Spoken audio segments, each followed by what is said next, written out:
Welcome.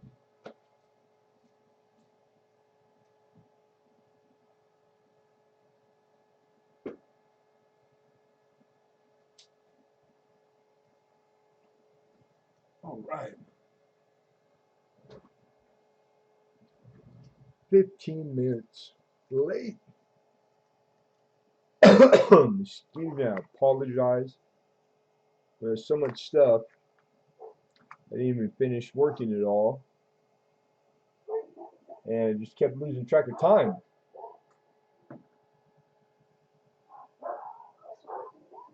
Oh, quiet dog. So let me get my windows situated real quick. Say hi if you're here.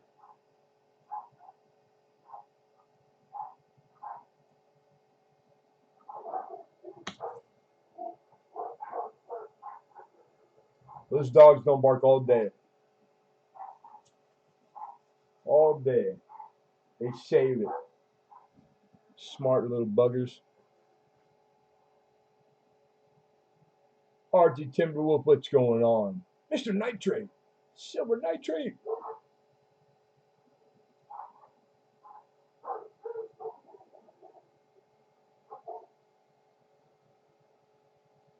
There we go. You guys hear me okay? Pipe down, mutt.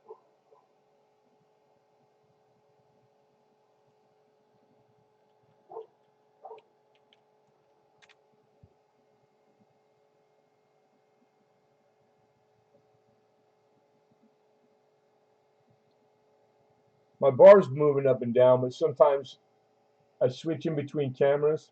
Thank you, sir. Right on. Just want to make sure I was on the right one. How are you, Silver Nitrate? I hope you're good, man. You still working crazy hours? And good to see you, Arctic. Right on, man. Hey, you like sports cards? Because I got the descriptions are just crazy. I didn't have time to put the description, so I just put, so there's an order and an amount, and but I got some really like gangster stuff, man. Like Tony Gwynn rookies, um, Wade Boggs, whole sets. I even got a box that's not open for the Derek Jeter year, like factory sealed. I don't know if you like baseball. I love sports. I just don't do it too much anymore. But I am watching football this year,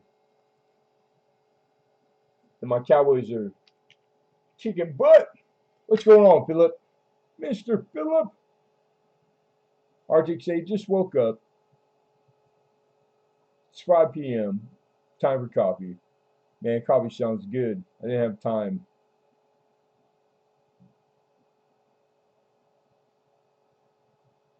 Mr. John Argent, what's going on? So the link, I put it in chat. It's also in the description. The auction list.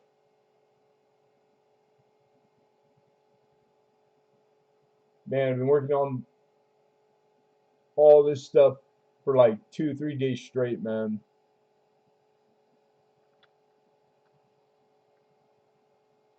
So I'm beat. How is everybody?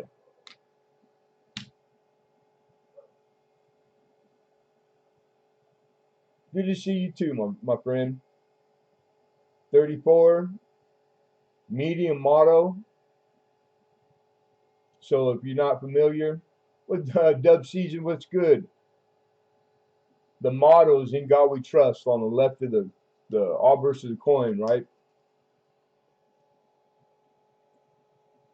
And it's really easy because the small motto is really like mushy and faint, and the large motto is much larger than the two, the small and medium. The medium is really easy to tell because it's really crisp. Um, it's about double the size. It's you can tell it's medium just by the look if you see the photos, but you can tell just by the crispness of the lettering. The large loses it, and the small is mushy. So varieties on the 34, and it's probably a minimum of 65 grade. I don't see the link in the description. Did I miss it? Might have. I put it. It's right there at the top of the chat. You can grab it there.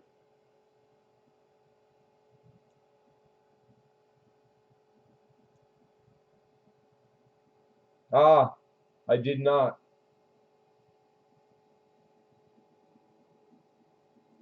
Thank you. Everything else is there.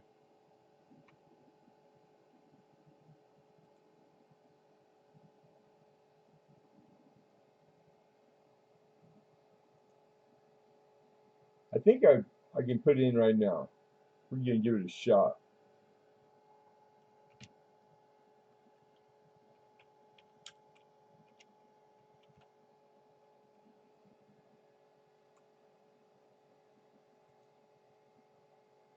Oh damn.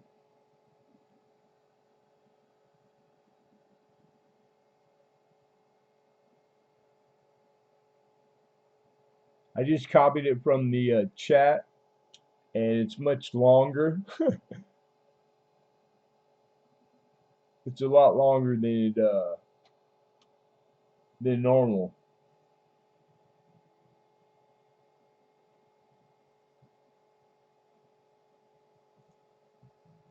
I don't know what happened there.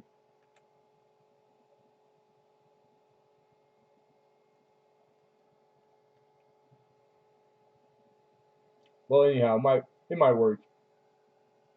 We'll save it. We'll give it a shot. All right, I'm back. Good afternoon, Mr. Duck Seasons here. Lenny, no, good to see you, Mama. Shimpy, how are you? Welcome.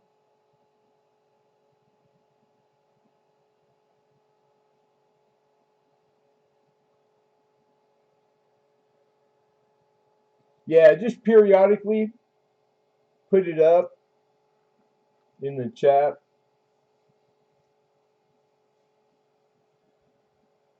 We just give it a few minutes for the notifications to go out. And I was digging through my analytics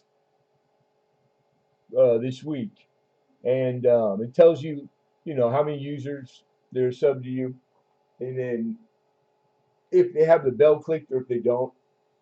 Thank you, George. Good to see you, brother. And like down to the the number, the hard number. So I just would encourage you guys, because I typically I just do the auction live, and then I'll maybe 2 times a week do like a late night coin chat. So I don't put a lot of content out. So if you click the bell and then pick all notifications, you'll never miss anything that the Lemonhead Penny channel does. But I won't be blowing up your phone or with the notifications, because I know it can be crazy. So I encourage all the followers to, if you guys come to auction. If not, then it's not you're not missing too much. Although we do have a good time late night. And make sure you guys are checking each other out, subscribing. And if they got a video, click the bell. I know it's a lot for some folks to do content, make content, and upload it. It's nerve-wracking, and there's a lot of people that can't bring themselves to even get in front of the camera, which is kind of silly, I think. But I know how it is. I used to get nervous all the time, but not anymore. It's just one of those things. If those are your aspirations, don't let nothing hold you back. Do it. Mr. Ant, order, what's going on, Ant? All right, so we're getting there. People are popping in, trickling in. We do a giveaway. We got a pretty good, nice giveaway today, too. as always. And depending on how auction goes, we might on the fly add a second one. I don't typically like, put it out there a whole lot. Frank P, what's going on?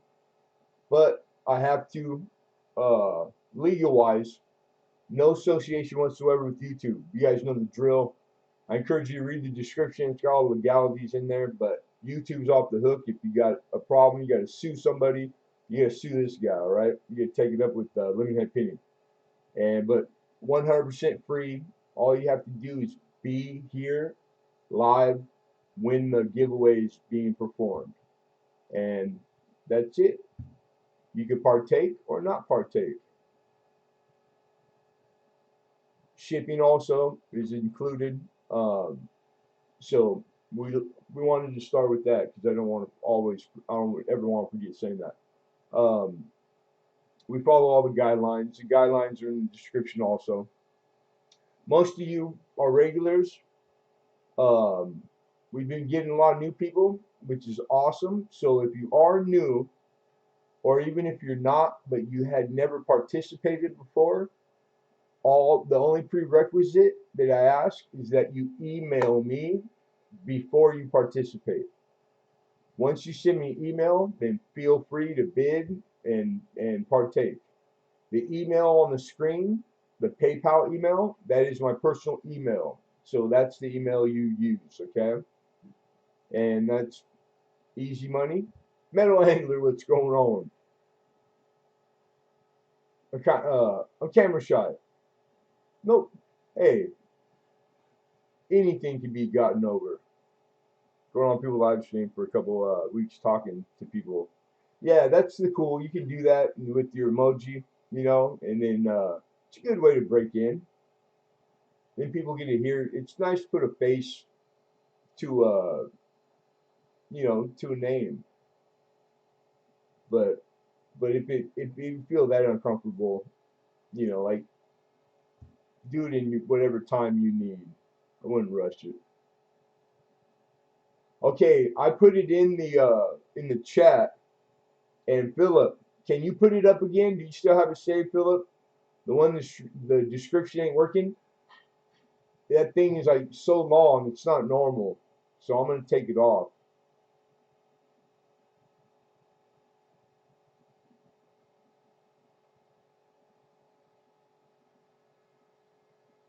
Give me 1 second, real quick. So if I made Lemonhead Penny, I need to email you first.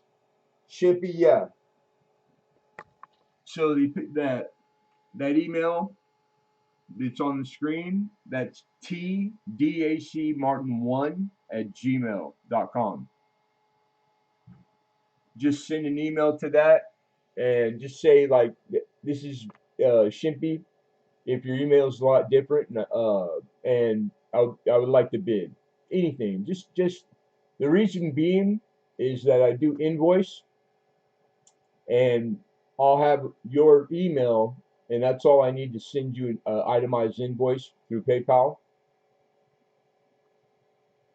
and I'll be able to get a hold of you if need be. So that's all we ask. Steve Goring, good to see you, man.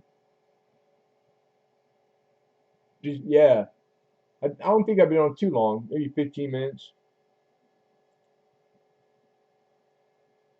Running a little behind today, and had a lot of good stuff to work and process, and I didn't even, excuse me, I didn't even finish it all. Here we go. No, not too much. I don't want to take it all. Oh, there we go. Gone, be gone.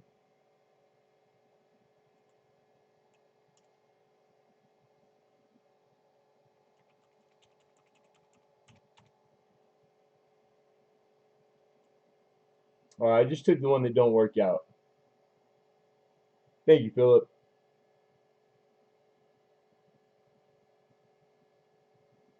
All right, we got excellent connection. Right on, right on. All right, now I can see you guys again. Dimebag, what's going on, Dimebag? And you're very welcome, Shimpy. Hidden Ms. Batista's in the house. Mr. Hidden, my buddy. What's going on, Hidden?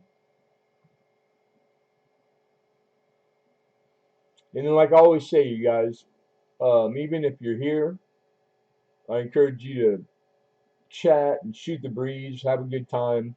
Um, even if you're not bidden, I'd rather have you here not buying than not have you here because it's not a necessity.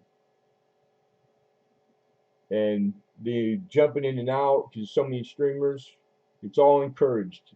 All of it. This is our hobby, so it's to enjoy, and it's like the only hobby I got right now. I've had a lot of hobbies, but I look forward to this Tuesday every week, man. Awesome.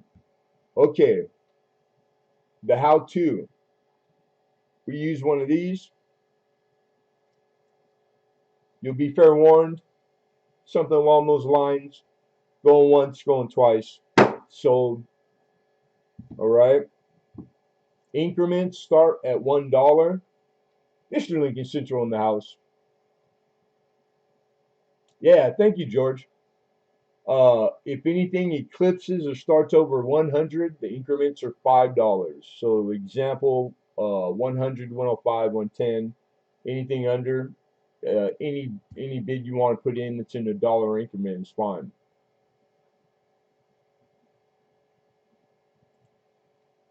We use United States Post Office. This past week's shipping, a bunch of you had gave me a heads up, and you guys were right. They jacked up the price of shipping, and I read that it's supposed to run through the end of December, and it's not supposed to stick. But the one I can remember offhand is like the flat rate small was like 60, 70 cents more. So it's nothing outrageous.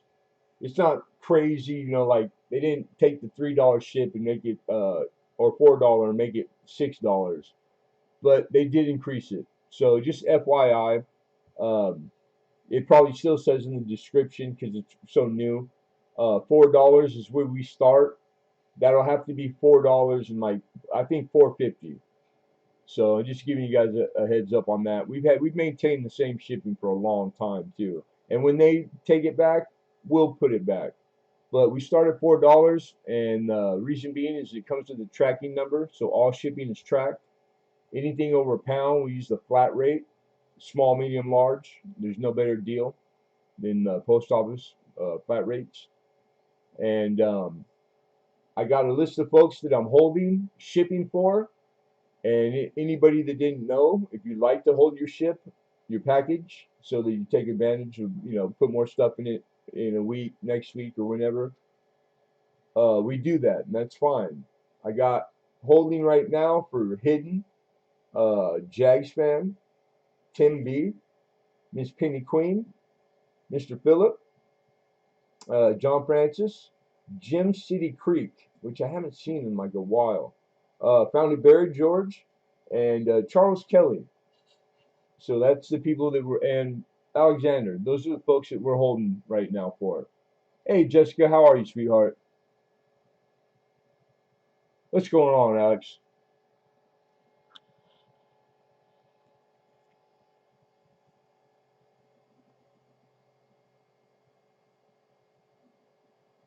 Cheapest for you from Canada coming our way is 840. It's not bad.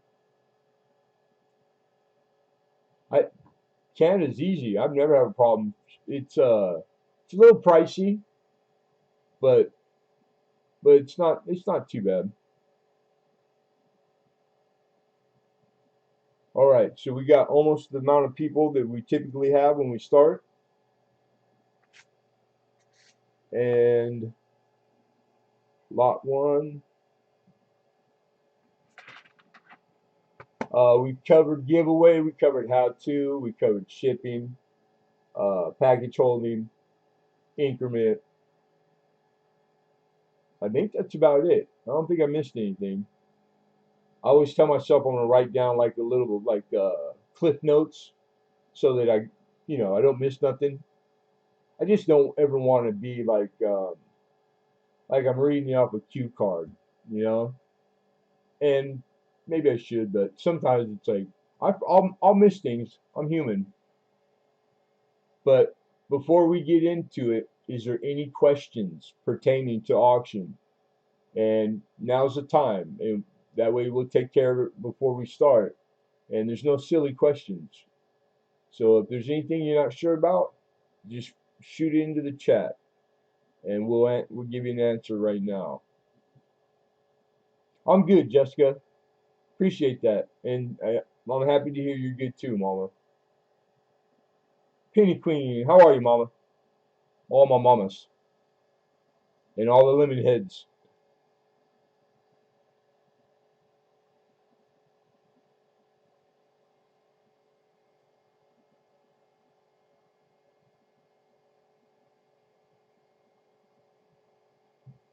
All right, we're gonna get into it.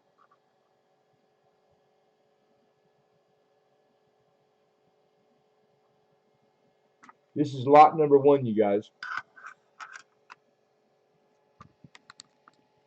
9 decades.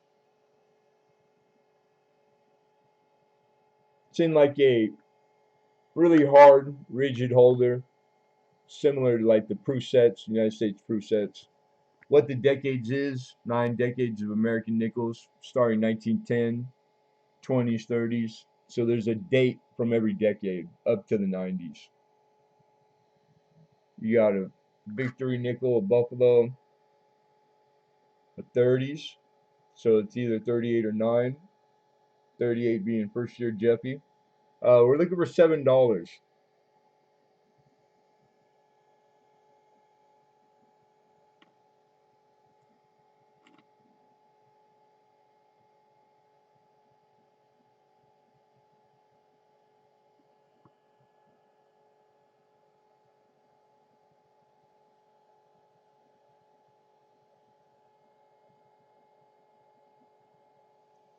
We got 8 from Alex. Looking for 9.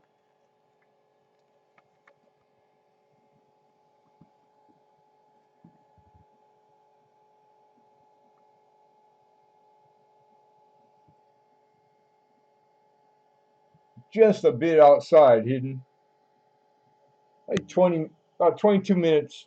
22 minutes and a half. Oh, me and my jokes.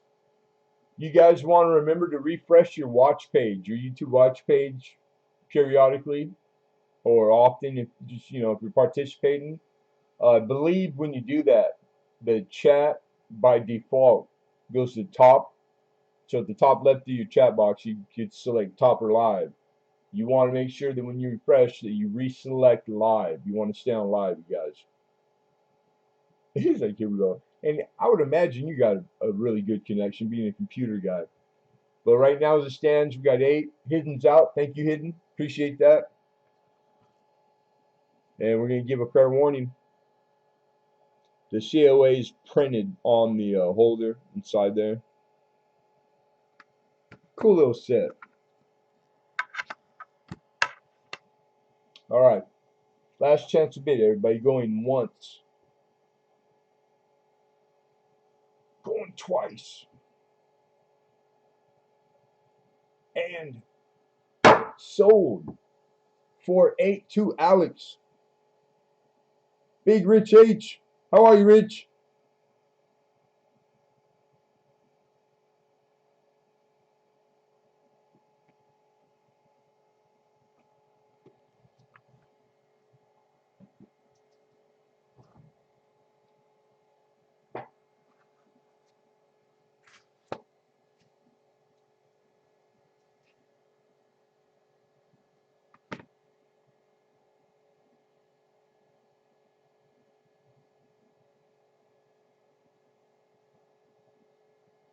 It takes him longer because he's 5. It takes longer to get to the keyboard.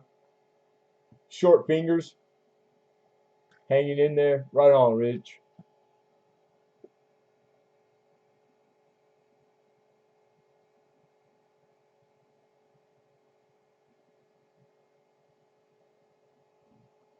Lot 2. Indian head collection, and we'll show you why. Sometimes the description, there's just not enough room in there to put all the what it is, what it do. Piece of foam. I think that's keep from scratching. But what you got is an Indian head nickel, buffalo, Indian head dollar, Sacagawea, and Indian cent, Indian head cent. I'm looking for $5, and the dollar's beautiful BU. In the obverse of the buffalo is good looking.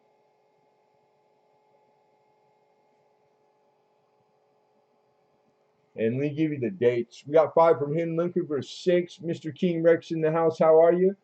Rich H says make it 6. 1936 is the buffalo.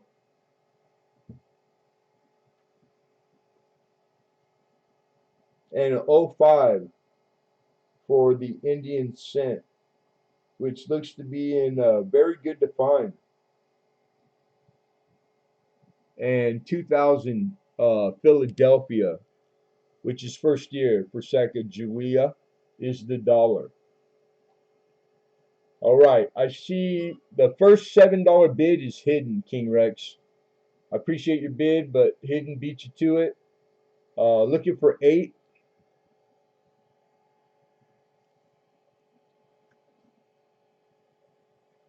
Really nice, fancy. They dress them up. One of those aftermarket companies. Nice case. Nice presentation. And I got Rich H with 8. Looking for 9.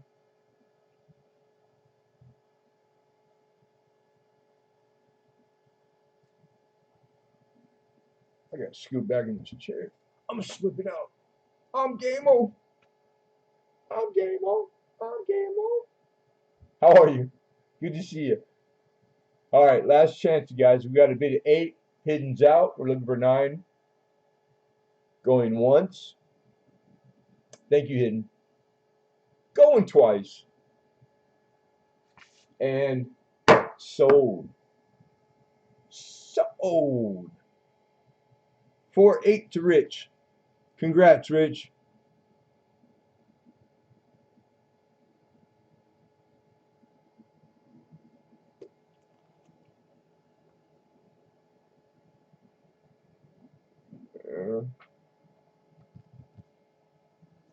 All right, I got a really, really nice specimen in Washington Quarter.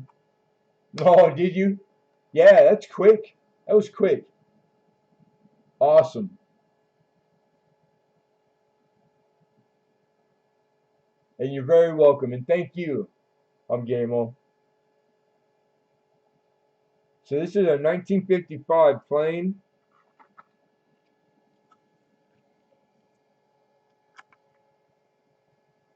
In BU. In 65. These are getting $39 roughly is what they list for. You got a little toning spot. It's topical. It's a toning spot. One might describe it as carbon, but it's not. And I believe $10, right? Is that what I got there? No, I got 20. 1955.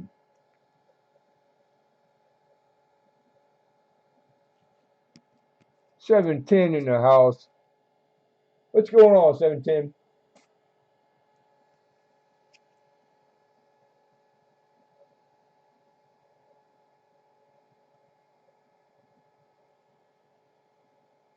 This camera, you can see the luster, but twice as much in hand. I was looking at cameras this like past day because I don't know. I'm not like super savvy, but I'm like researching them, and they're out there. Ones that will show the coin just as it is. You know, they're really expensive.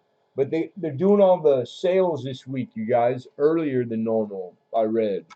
And I'm already getting emails, you know, for the I forget what they call it, but the big shopping one, those big shopping ones.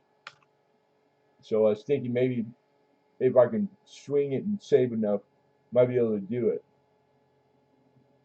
So this is lot number 3. And we're going to take it down. So anything that doesn't receive a bid or opening bid through the course of the auction, at auction's end, we come back to it very quickly and revisit them. If you're leaving or there's something you had your eye on and you would like to see it come up, all you have to do is ask in the chat and we'll fit it in after whatever's up at the time is done. So pretty easy peasy. That's how we do that.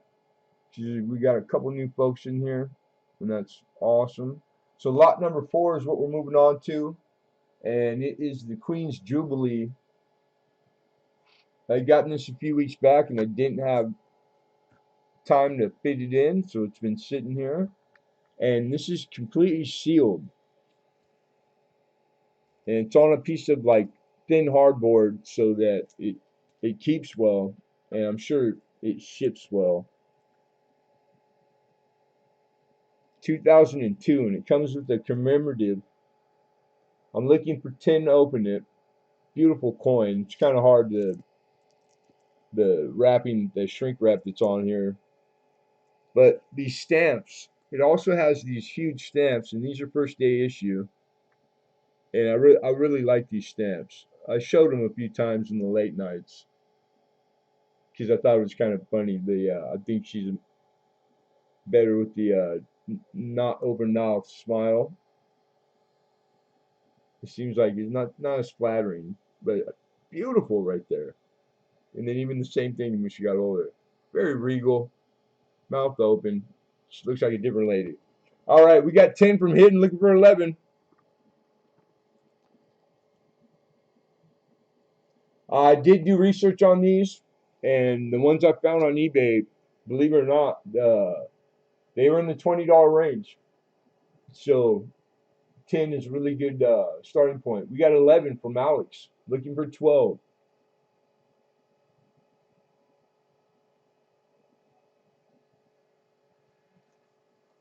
It's too early. You don't know the law, do you, Hidden? California. I appreciate you, brother. Thank you.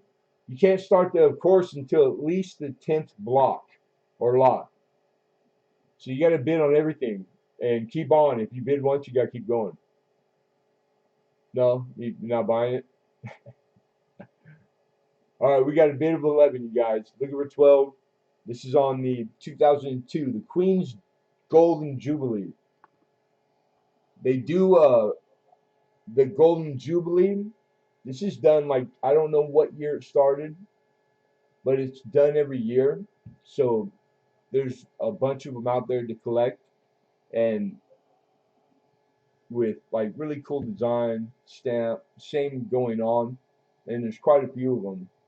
All right, last chance, guys. Going once. You got it, George. We'll be here. Going twice. And sold. 411 to Mr. Alex. Congrats, Alexander Smith.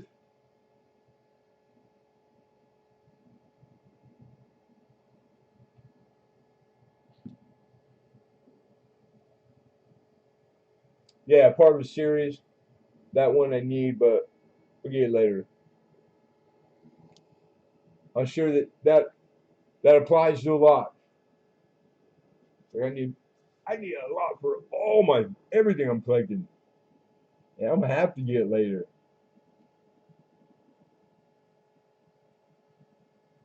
Lizzie's about 14th cousin. 14th displaced.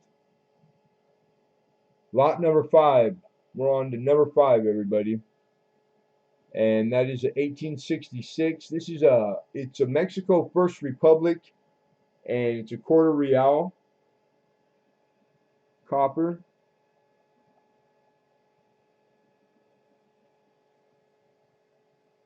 And oh,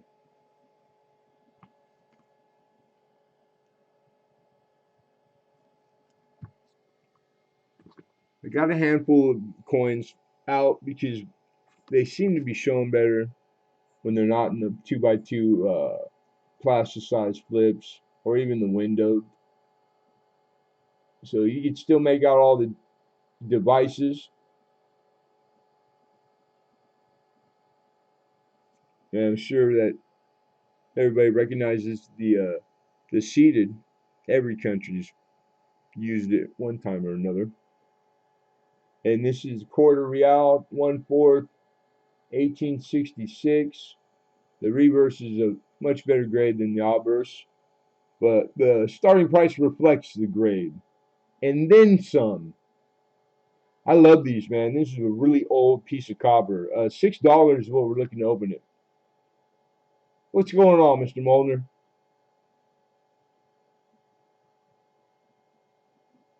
Good to see you. Coin World UK's here.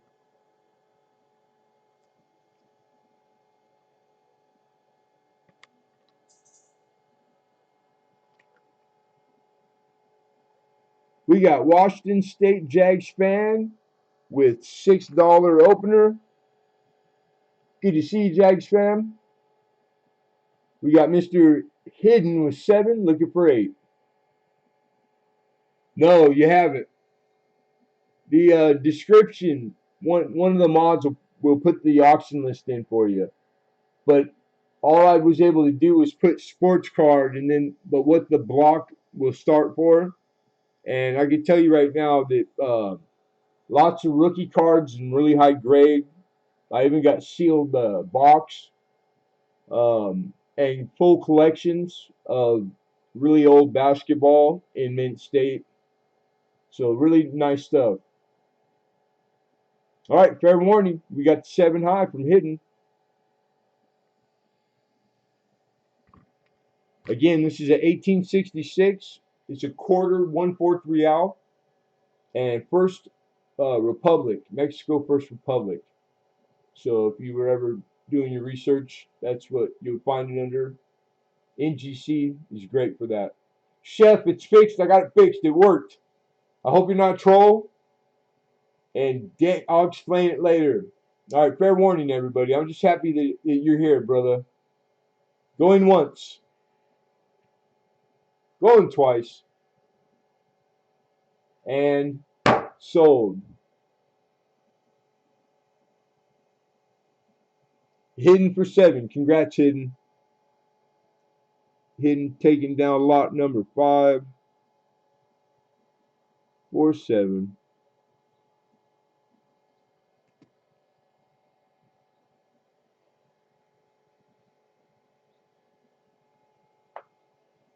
Moving on to 6.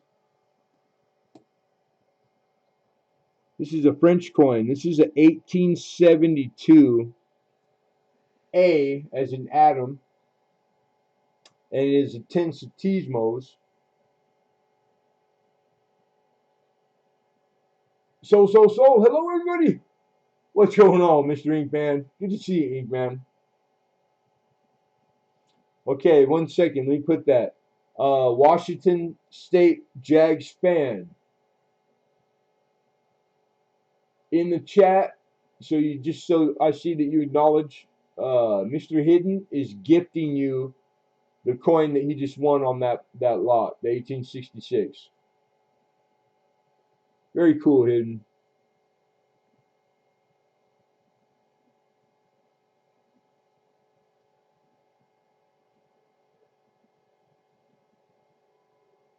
Mr. Pintoff, good to see you.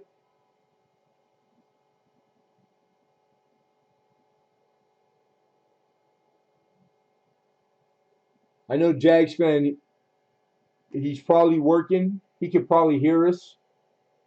But I got it noted. I got it down. And I got you, Hidden. Oh, there he is. All right, cool. I just like to know that you guys, when somebody gives something that, so you can say thank you and the other person can, whatever it is that you guys do. I get a kick out of it. All right.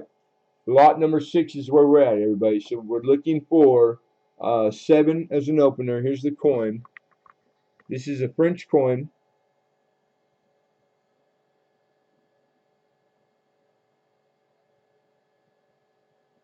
Isn't that beautiful? It's about the size of a $50. This is bronze. It looks copper, but it's just got a kind of an odd, it's got like that older bronze look, if you like bronze coin.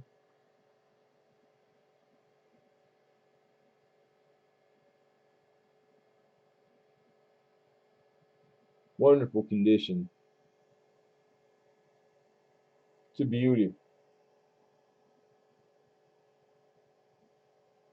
Yeah, thank you. Right on.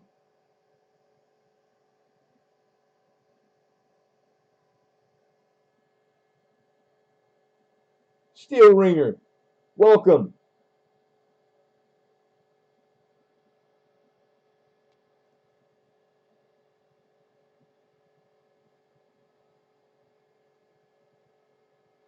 All right. Oh, we got an opener. I was just about to take it down. We got 7 looking for 8. It's been sitting up there, so you guys have to get them in. We're going to issue a fair warning. Be fair warned. We have 8. Looking for 9. Do I hear 9? 9. I strike sock same. What says you, Arion? Mr. Phillip pulls the trigger. He says, make it 9. Looking for 10. Yeah.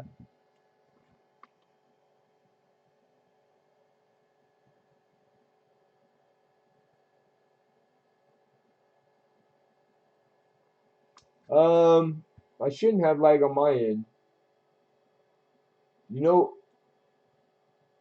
and Hidden could probably weigh in on this.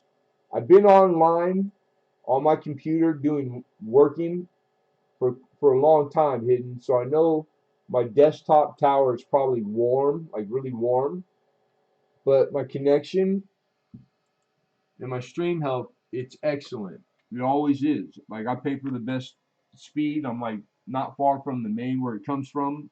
Like all my speed is quick, and we never have a hiccup ever since we started paying the higher monthly. So you guys don't forget to the squiggly on your watch page, whatever, however you, because it's like 14 different ways people are watching me. PlayStation Network, phone, tablet, etc. When you click that to refresh, go back to the top of your chat box because by default, I think it goes back to top. You want to select live. You want to be on live chat. Then you're totally dependent on what your connection is, not mine. But those are the only things I know to do that will put you as close as possible to real time with me. But my chat window, it takes precedent overall. So whatever's on mine is the final say. You know, that's basically how it works. For folks that might not have known.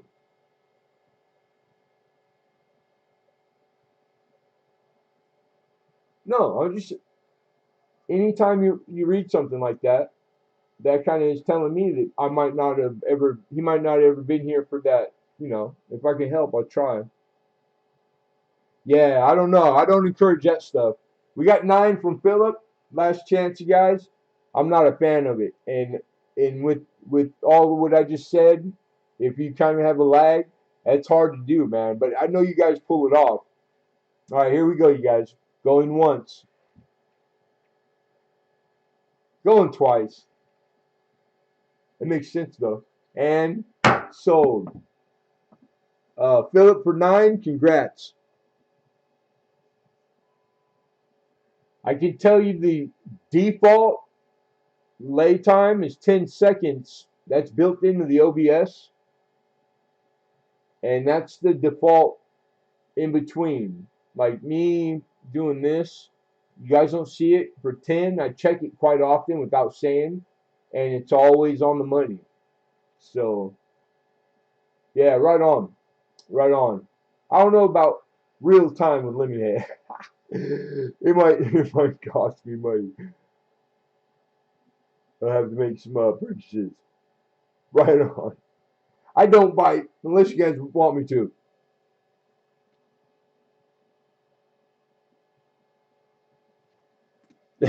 That's. I don't blame you. I don't blame you. That was lot number 6, everyone. We are on to number 7, and number 7 is. I have a lot of good. Not that any coin's better than each other, but a lot of really nice halves that I think are great.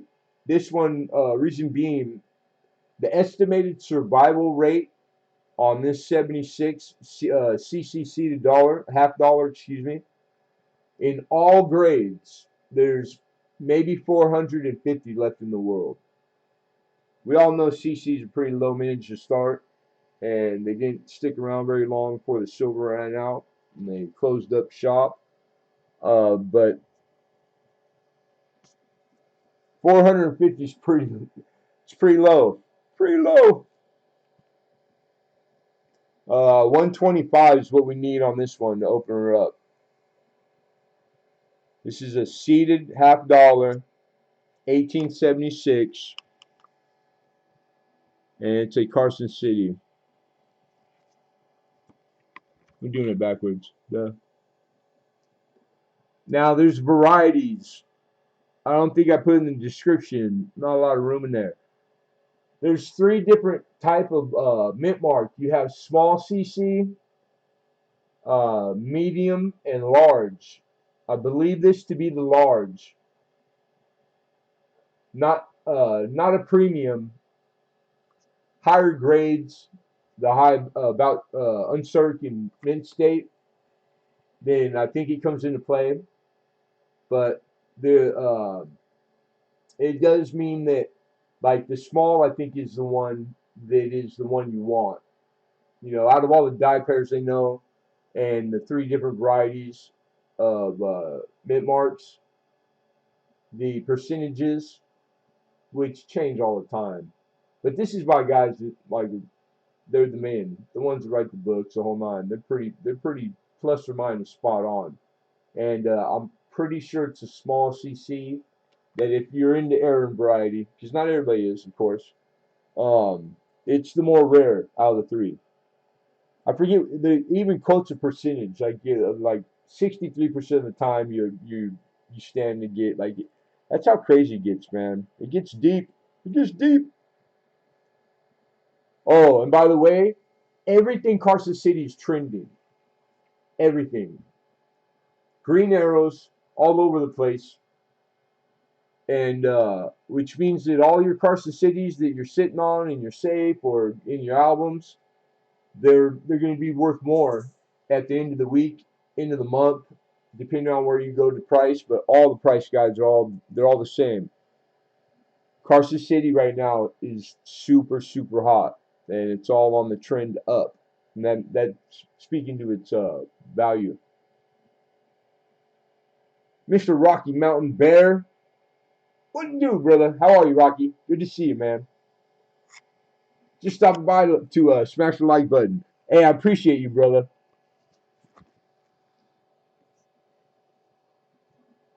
Mr. Scott. All right, this is lot 7. Lot number 7. And we're going to move on. Again, we'll revisit auctions in. And right there. Number 8. All right, this is a first card part. Sports collectible. And I got 2 lists. I got a reference one.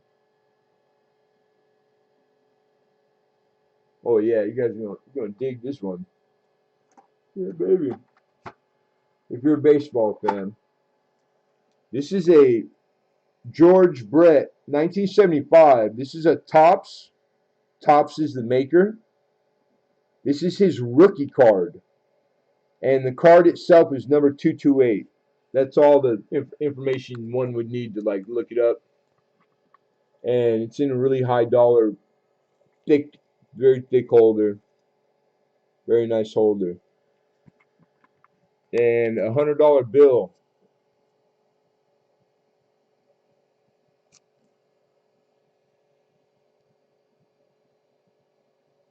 Plenty of auction history. I spent the last 2 days on this stuff, and didn't even get a chance to process all of it. But I collected when I was young. Stopped around high school, and dibble and dabble a little bit. But this was a really nice collection that I didn't even get to get all of it. I was able to get part of the small, very small part of it, and whoever the man was or woman, the people that collected this collection, it's immaculate, and the condition of everything and how everything was kept, and like it just, and it was really big, so you know they were pretty serious. But yeah, and George Brett, Kansas City Royals, baby. George Brett was a stud. He almost batted 400. He batted like 373 one year. Oh yeah, he's Hall of Famer. George Brett's arguably the best third baseman ever lived. You know, Carlton Fisk, George Brett, Mike Schmidt. There's some others, but I mean, if you had to pick your all-time team, I don't know. George Brett be a pretty good one on third base. Harley Handler, how are you, man? I'm looking for 100 to open up the Brett. These things in this grade, it's not PSA graded, but the grade on it, it's if you send it off the grade, it's going to be well over 100, well over 100, easy. I think like the highest dollared one in a 10, like Gym 10, right? It's like 30 something $1,000. Like they don't joke around.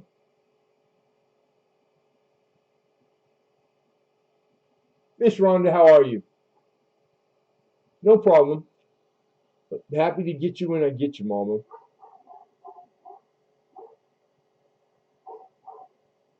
Oh, right on, Frank. All right, we're gonna move on. It'll be up here. We'll revisit it. That was the first card lot, and that was lot number 8.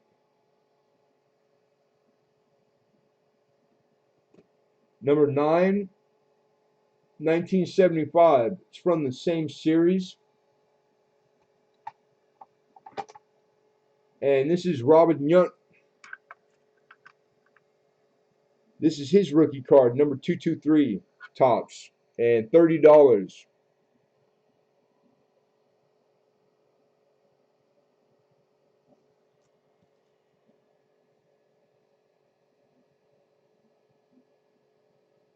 Yeah, Arctic, right? Somebody was saying that because you know kids did that like in the 50s, right? My cousin, older than me, and then his dad, he collected. So all his baseball cards were like, and he's a Yankee fan. They were all like Mickey Mantles, a whole shoebox full of all Yankee cards. Uh, Jack's at work, comes home, and my cousin Johnny Bird did exactly that. He had, well, half of it. He had cut all the faces out. This is lot number 8, and $30 is what I'm asking to open. He'd cut all the faces out of the Mickey Mantle cards, take them to the wall in his bedroom, and the rest of them were in the spokes of the bike. All Mickey Mantle cards are big bucks. He just broke the record, bigger than the Wagner, and over $1 million. And so the most expensive baseball card ever is a Mickey Mantle now. And we have 30. Looking for 31, you guys. Lot 9, Robin Yount rookie card. This is his Topps rookie. And it's in a really nice holder, too.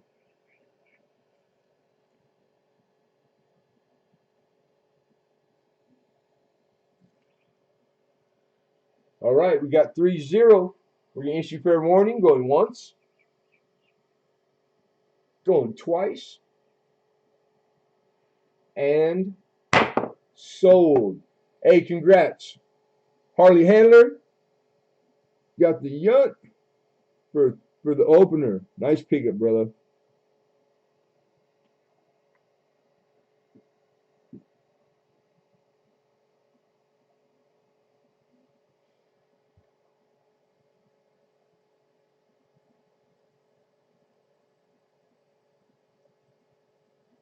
Oh, right on, Rhonda. I didn't know that.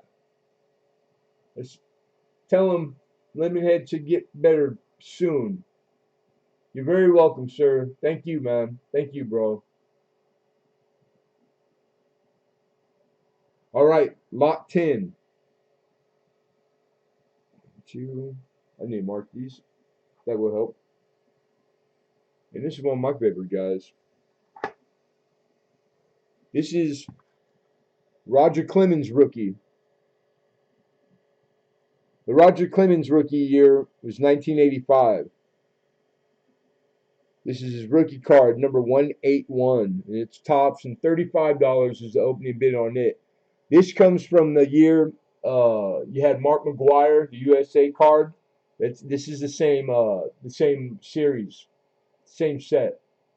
You had Eric Davis, Roger Clemens, Mark McGuire, a couple other big names that were all in that year that rookied together.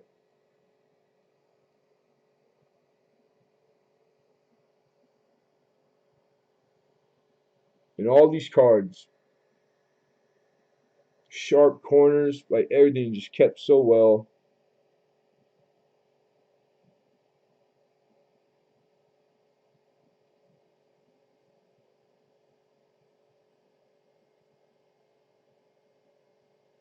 Well, we got mods, Mama. So if you need to do that, do it. Like I said, I'm happy to have you guys. It's voluntary. So like, when I get you, I get you, and that's good to hear, Mama. Anytime, little ones, kids. Like I couldn't stand my children having like a common cold. It just didn't do well with that stuff. Harley says, shoot it. We got a bid at 35, everybody. We got an opener. Looking for 36. This is on a Roger Clemens, Texas boy. If you're from Texas, that's Roger Clemens. Roger Clemens was one in the World Series that when old Dodger boy broke his bat and he thought he threw it at him on purpose and he ran out there to fight him. And Roger Clemens picked up the broken bat piece first and threw it at him. He didn't mess around, man. Like Nolan Ryan, very Nolan Ryan-ish. All right, be fair warned. Looking for 36, going once, everyone. And Robert Pintoff says, make it 36. Looking for 37.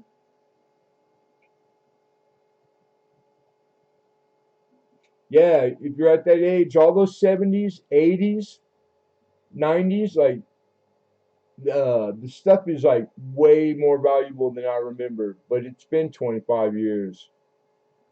But the other thing that if you weren't privy to, the market on card and sports cards and sports memorabilia, the market's not soft. It's been soft, and the market had like went way down, um, and it's way back.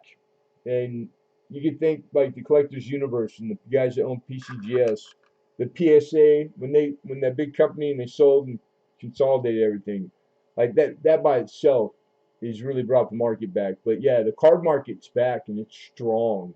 It's really strong. So investing money into these.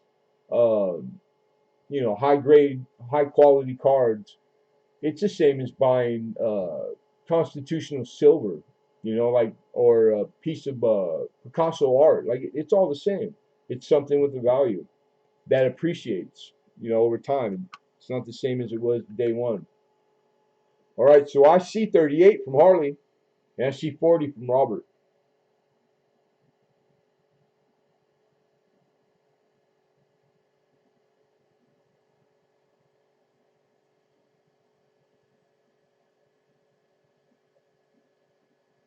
Thank you, Harley. Harley's out. He's conceded his bid. All right, fair warning, everybody. We got a high of 40. We need 41. Last chance going once. Going twice. And sold.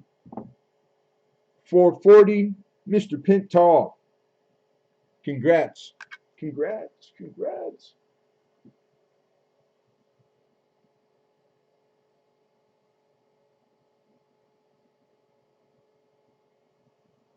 That was lot number 10. We are on 11. 11. Lot 11. $90 is what I'm asking for the opener.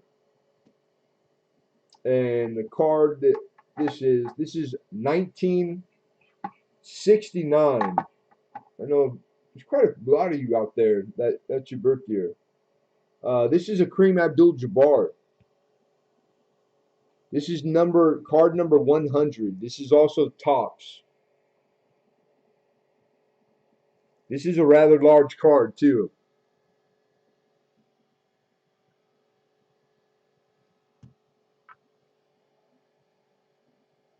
One of the ones that was towards the end of my work today, right before auction, so it's still fresh on my mind.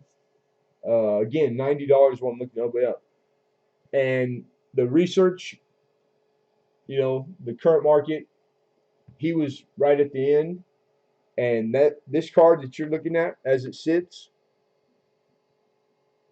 they're getting way over. Not like eBay, like this week, this month, and in the raw or graded, and these things are like they're like performing really well. And I get it. It's Kareem Abdul-Jabbar.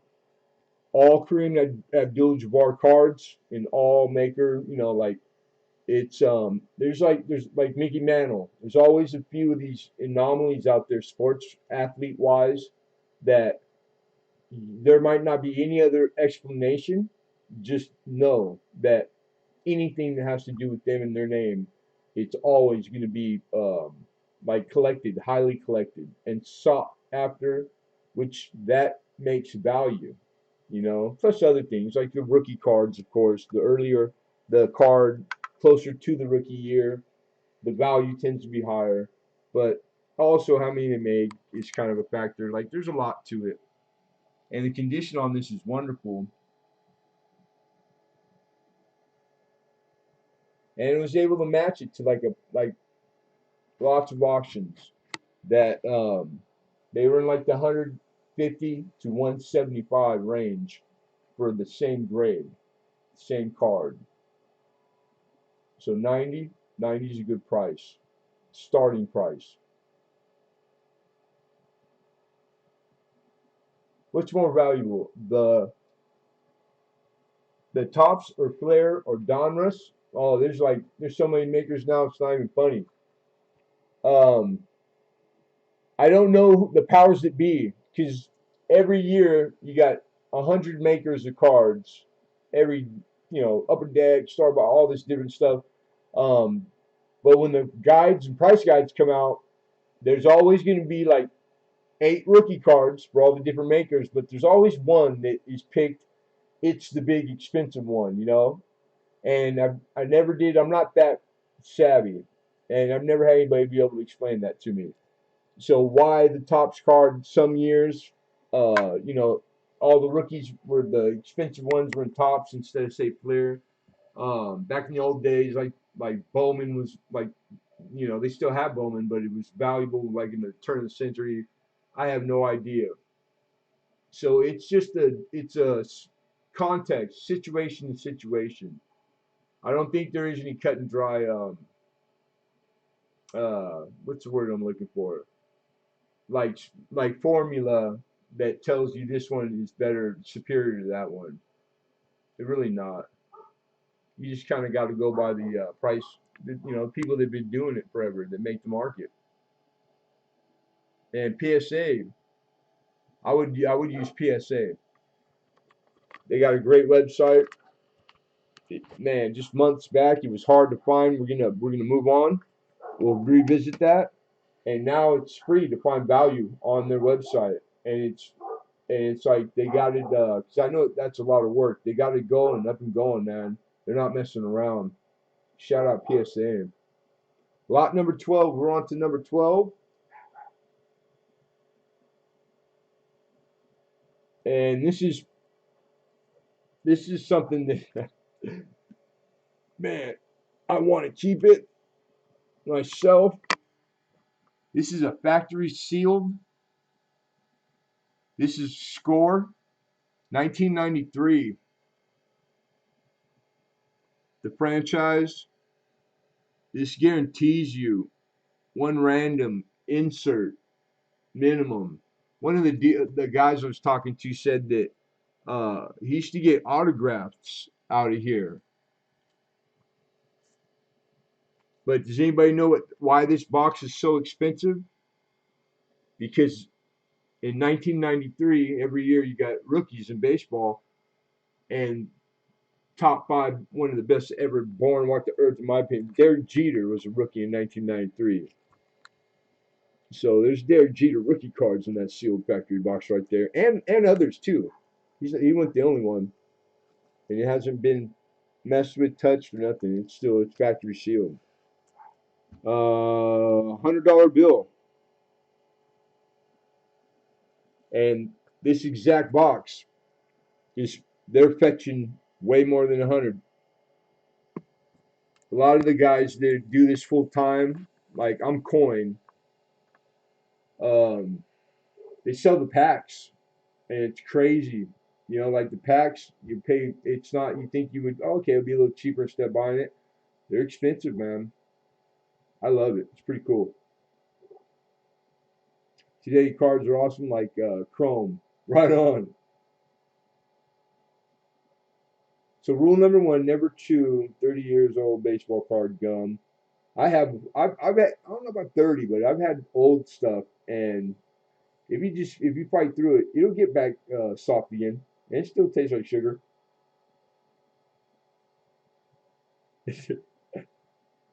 Yeah, Jeter, correct.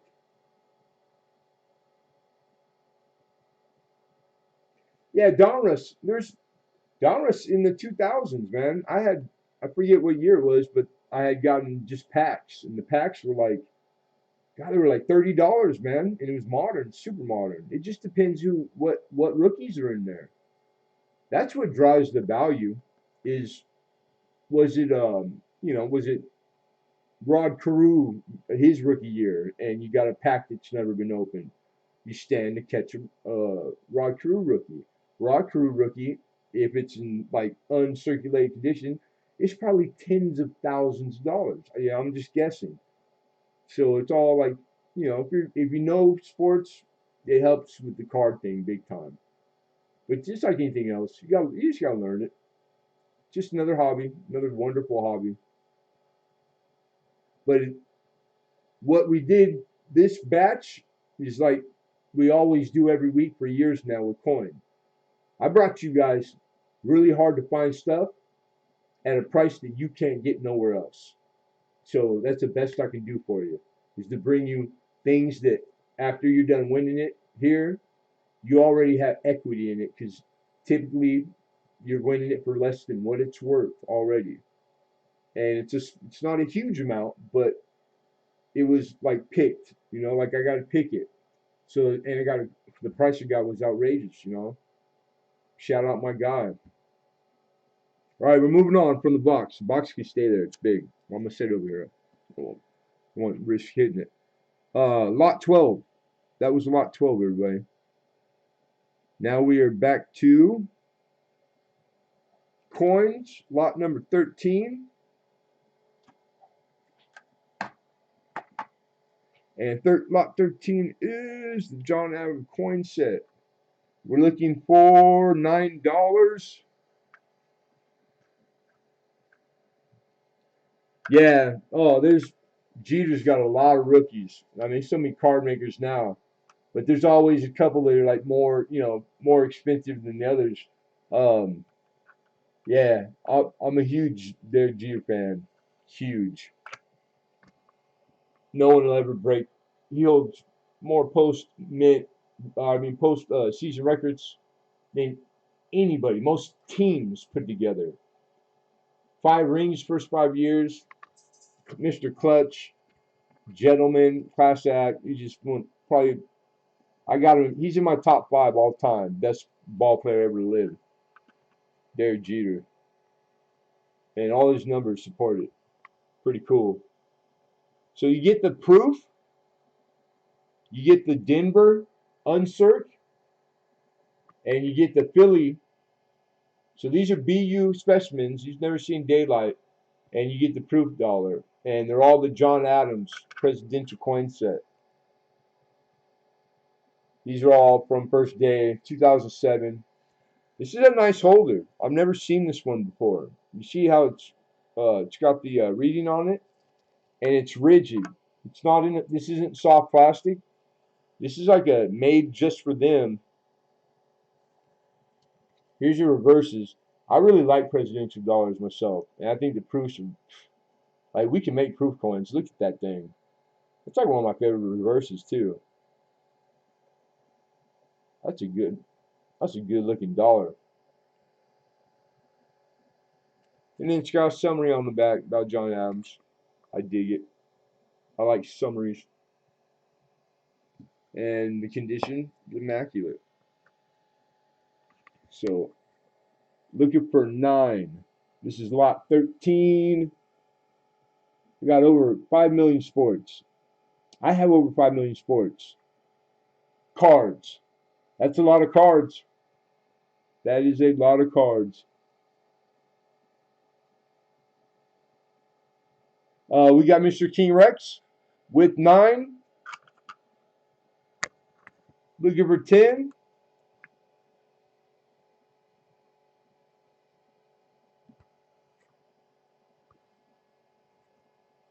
Fair warning. Fair warning. Wish we could make painted cards or the dollars. Mr. Alden Davis in the house. All right, you guys, be fair warned. Last chance. Going once. Going twice. And sold. 4-9 to Mr. King Rex. Congrats, King. And thank you, sir.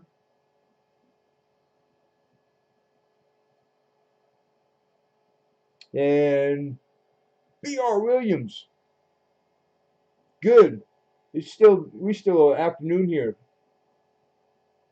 But yeah, we're going good. Appreciate you. Good to see you.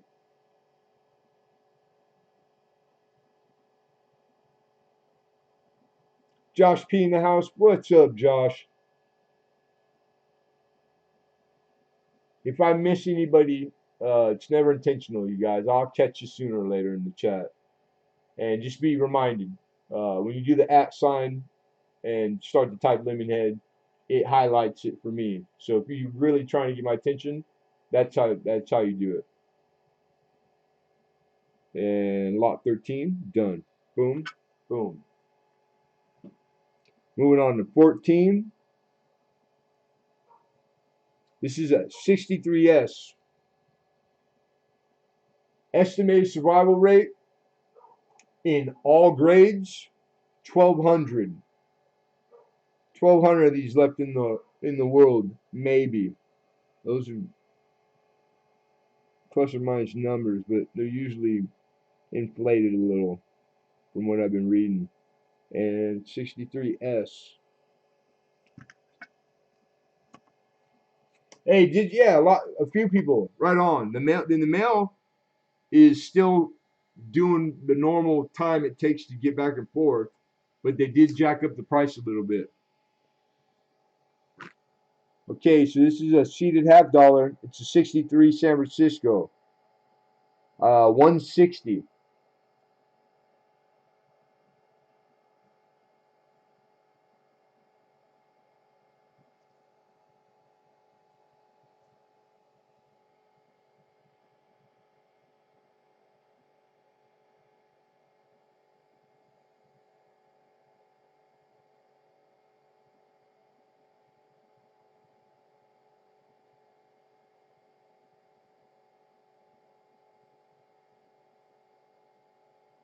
Monkey King Metals, good to see you.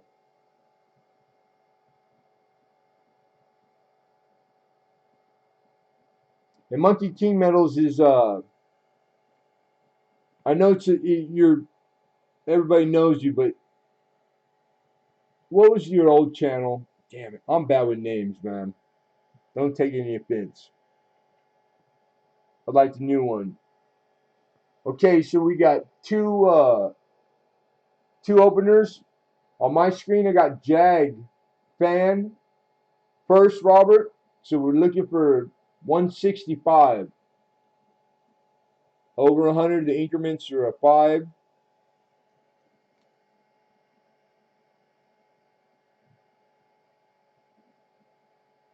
Is it LNW? No, Zach Lane. That's right, Zach. I think most of you in here probably, you guys know Zach.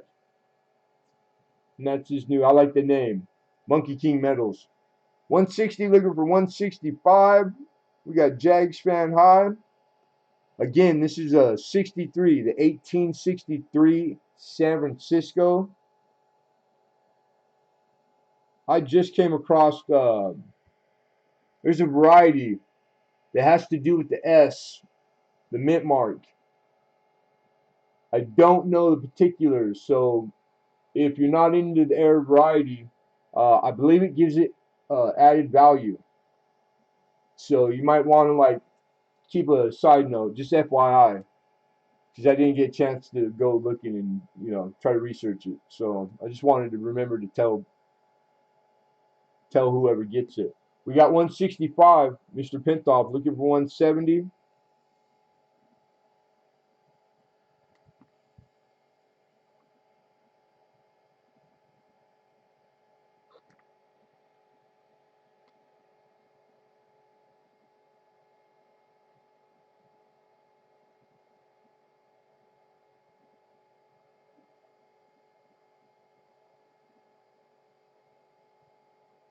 All right, you guys, we're gonna issue fair warning.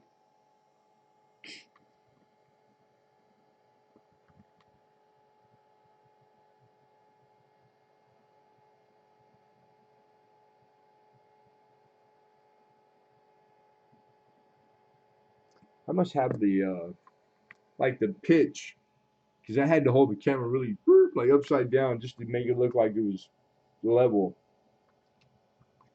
One of the set. Oh no, I didn't mess with the settings. We got 170. Thank you, Shimpy. Wonderful type coin. Seated $50. 1863. It's like these things they really are history.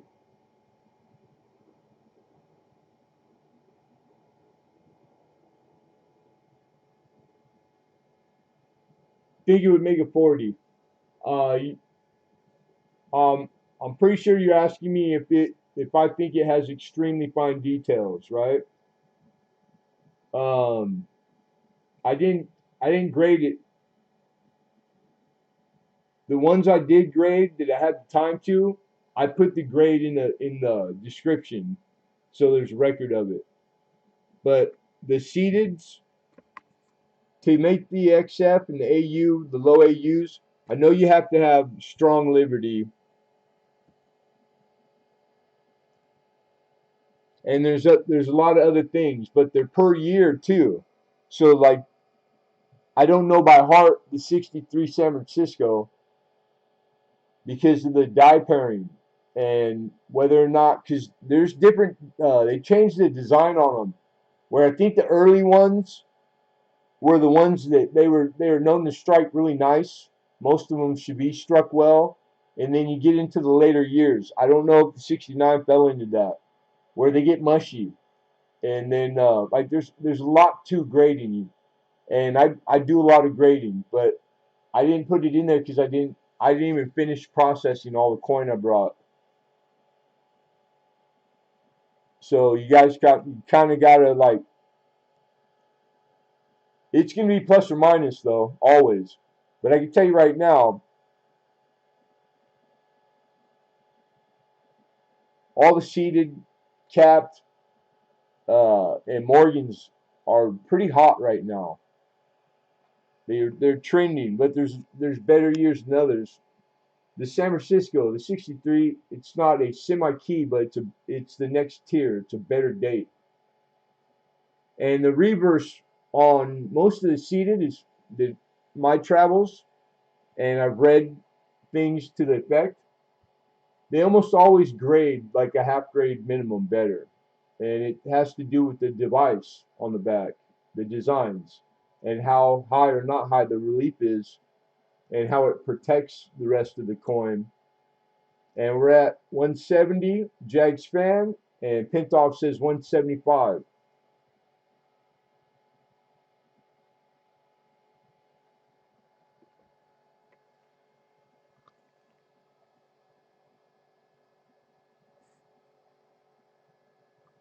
A lot of known varieties. I don't see any like obvious clashing, although it ain't always the clash that makes the variety for like halves, cedar to tap, but just that time frame. And the I remember this is a Civil War coin. I remember my wholesaler. I remember now. Is just I can hear him pop in my head right now out of nowhere. And collectors go crazy over this one because it's Civil War. It's smack dab middle of Civil War, and that drives them. It does drive the value on some of the coins. This happens to be one of them. Seated half, and that just popped in my head, man. I can't believe it's working. That worked. Good job. All right, we're 175. Here we go. We're gonna call it down. Yeah, it's beautiful. Everything. I love it all. All right, so fair warning, everybody. We need 180. We're at 175. Last chance to bid going once. Going twice. And sold. All right. Congrats, Pintoff, for 175. Lot 14. Yeah, so Civil War. Awesome. Only 1,200 of those in all grades known to exist. There's a lot more than 1,200 seated half coin collectors, typeset collectors, just seated half collectors of San Francisco's. And yeah, I could go on and on, like, so the supply and the demand way out is going to perform the supply, and it will always will only get, that number will only get smaller. And it's kind of like part of this, that I get excited when I find stuff that has low estimated survival rate. There's not a lot in the world. But then I kind of, at the end of that, I end up going, well, damn, that kind of sucks, because I know a couple every 10 years are going to get lost or melted or whatever the reasons are. And, you do whatever you want with your property. But yeah, so it's kind of a yin and a yang. Pros and the cons. Yeah, congrats, man.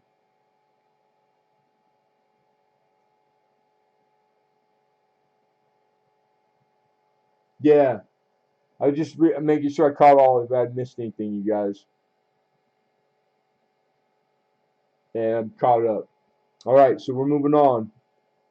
Thank you, Mr. Pintoff. 14. We're on the 15. We're back to card.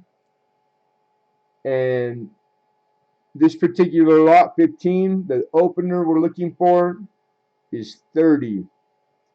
And that is on a 78 Eddie Murray. This is his rookie card, number 36. It's tops.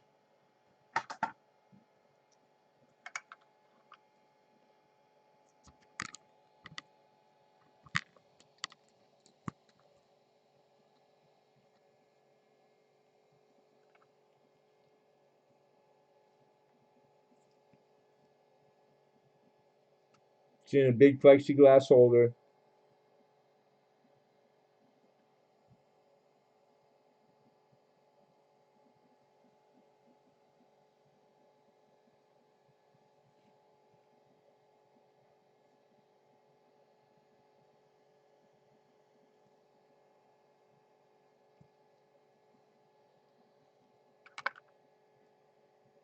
Man, Eddie Murray played for like, he's like one of those Pete Rose dudes, man. Uh, like 28 years or something, like something crazy. But yeah, Hall of Famer. He was a stud. And that's his first year. Eddie Murray rookie.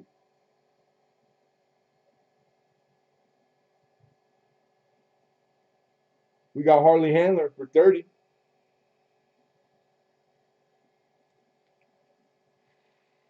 Looking for 31?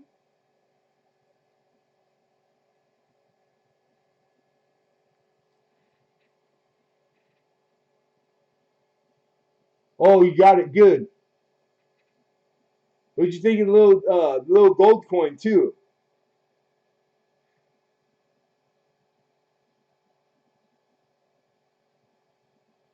Yeah, the peachy, oh peachy. Is that what that is? All right, you guys. Here we go. Last chance going once. Going twice. And sold. Nice pickup. For the opener, Harley Handler. Congrats, brother.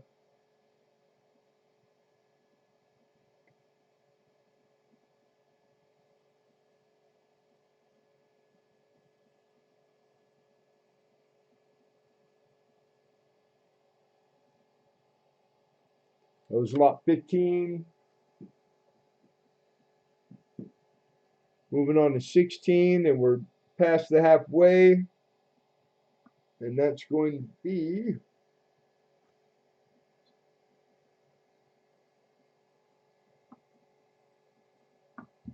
we're looking for 250 opener. This is 1980 Topps basketball set. If you guys collected just for a little bit, or never, or this is one of those even non-collectors know the cards when they see them. They're all in plastic.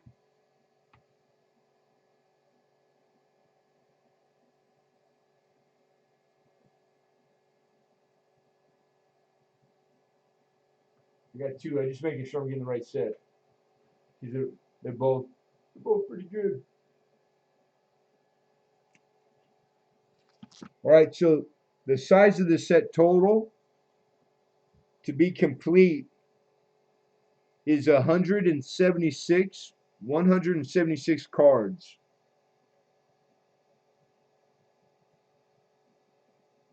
There's 165, and I think I might be mixing them up. You know what I am? I got the wrong one. This is the other one that's in the list. Duh. 1980. It's this bad boy. Oh God, this is wonderful. The cards that are missing, of course, are the Magic Johnson and the Larry Bird rookies. The cards that are like $30,000. These are all uncirculated. I went through, and there's no like they try to slip one in on you. This is a hard to put together set, and it would like I said, the amount it's missing are they were the big dollar cards. I could have not brought it. These are really expensive. The price that I got up there, I'm just gonna tell you the truth. That's Kobe Bryant's father right there. If you didn't know, Kobe's dad played ball. And this card with Kareem Abdul-Jabbar, Bryant, and Nat, there's a bunch of current market auction histories from this month, and this card is selling all day long for like $150 to $200 in the same condition. I think this is even better than a lot of them I saw. So there's a lot of high dollar card in here. And my notes, 165 total in here. To have the complete set, you need 176. So besides that, I mean George Gervin. There's there's like 2 or 3 Dr. J cards because this is a weird set. They put the same player but with mixed up with other players, and so like there's a Kareem Abdul-Jabbar card in here. There's like 5 of them, but they're a mix of different people. And the other one that gets a big premium, it's like a over $100 card. It's identical. It's got him in the middle, same photo, and him, but Joe Bryant is a different guy. And that card fetches anything with Kareem. And the condition, everything is just pretty dynamite.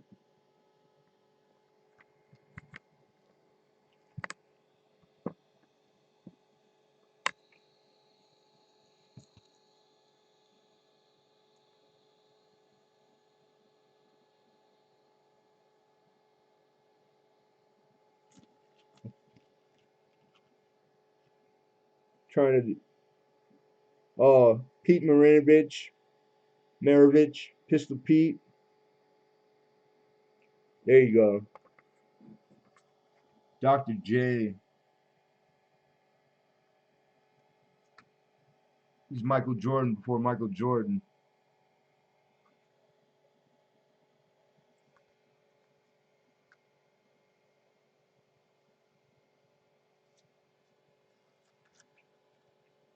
It's just most coin collectors.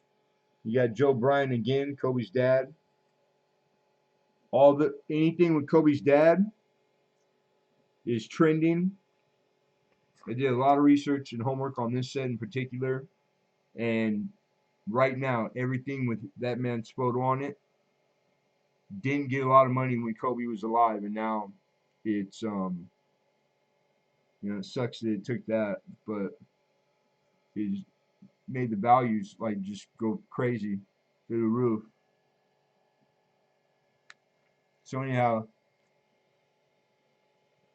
another Dr. J. Dr. J used to dunk from the free throw line in games.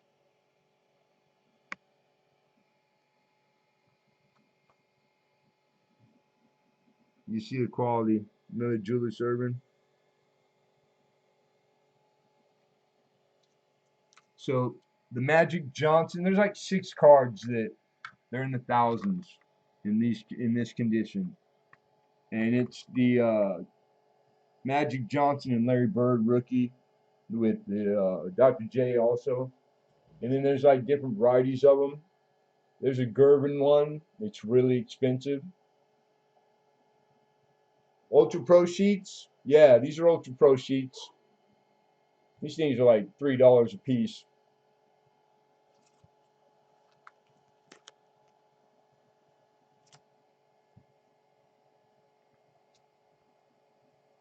Yeah, that one's complete.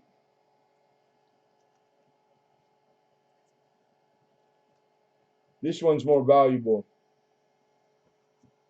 This one's way more valuable, not complete.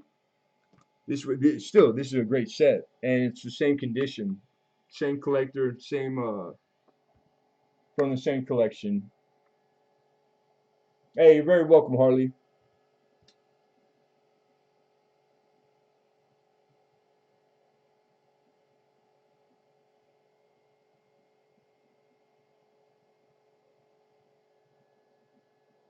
Steel Queen, my queen. Almost missed you. How are you? All right, moving on. We'll revisit it after the auction's in, you guys. That's lot 16. We're moving on to 17.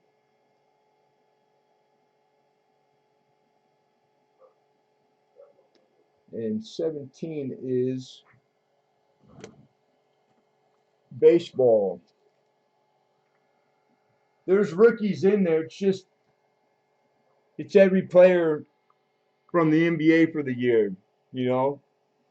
It's just a weird set the way they mix them around. They don't go from like 1 through 10 and it's all the Celtics and then like typical. I like it. They're perforated. And there's like 3 miniature cards on the one card. And then who knew Magic and Bird would turn out to be who they were?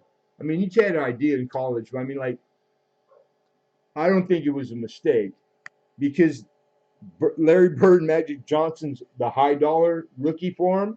It's one of these, and it's and Dr. J's in the middle. And that card, if you get it in a 10, a PSA 10, I just saw auction history is $330,000 or something. Like those things are crazy through the roof, and as they should be. Larry Bird and Magic Johnson, like they're both rookie card is one. That's crazy, man. Miss Pammy Jones,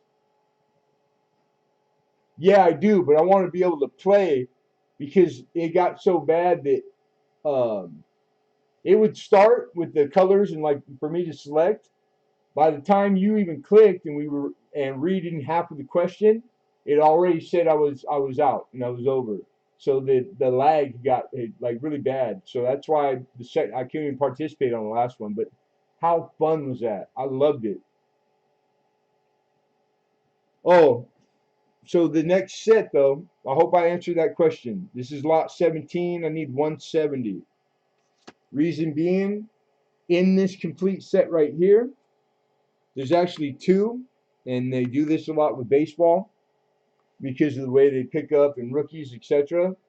So this isn't just 1983 Topps complete. It's also got the extended, the sets that they would do after the fact. So there's some rookies that, like, for whatever reason, like Emmitt Smith wasn't a rookie of the year that he should have been. He was in the extended set. And this has the 83 traded series. That's what they call it. So this has all the cards in there, and instead of being with the rest of them and all the because these are in really really good condition. What came in this set was Darryl Strawberry's rookie, and this thing is freaking. I think it's a 10, a 9 minimum because it's perfectly centered, and the color's real vivid. And I'm a Darryl Strawberry fan. So out of that traded series, you had Darryl Strawberry rookie. That's where you got it. His rookie. This Julio Franco, it came in the traded series too. This card is super valuable also and trending. So I got those out. The regular year 83. Wait for it because I'm already doing this set. This one card right here, I guarantee you send it off the grade and it's worth more than the rest of them. Here's Tony Gwynn's rookie, and it's perfect center. And there's not a scratch. The corners are cut sharp, like it's like the day it was made, man. Now I'm not a pro at cards, so you gotta take it. Yeah, the Ryan Sandberg, shit, the Ryan Sandberg's trending right now. The high grade ones, they're worth more than the Tony Gwynn rookie.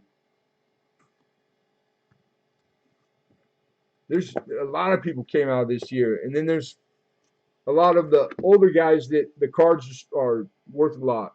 But you got Wade Boggs rookie, man. Wade Boggs, Tony Gwynn, Ryan Sandberg. Just those three. Those are the big ones.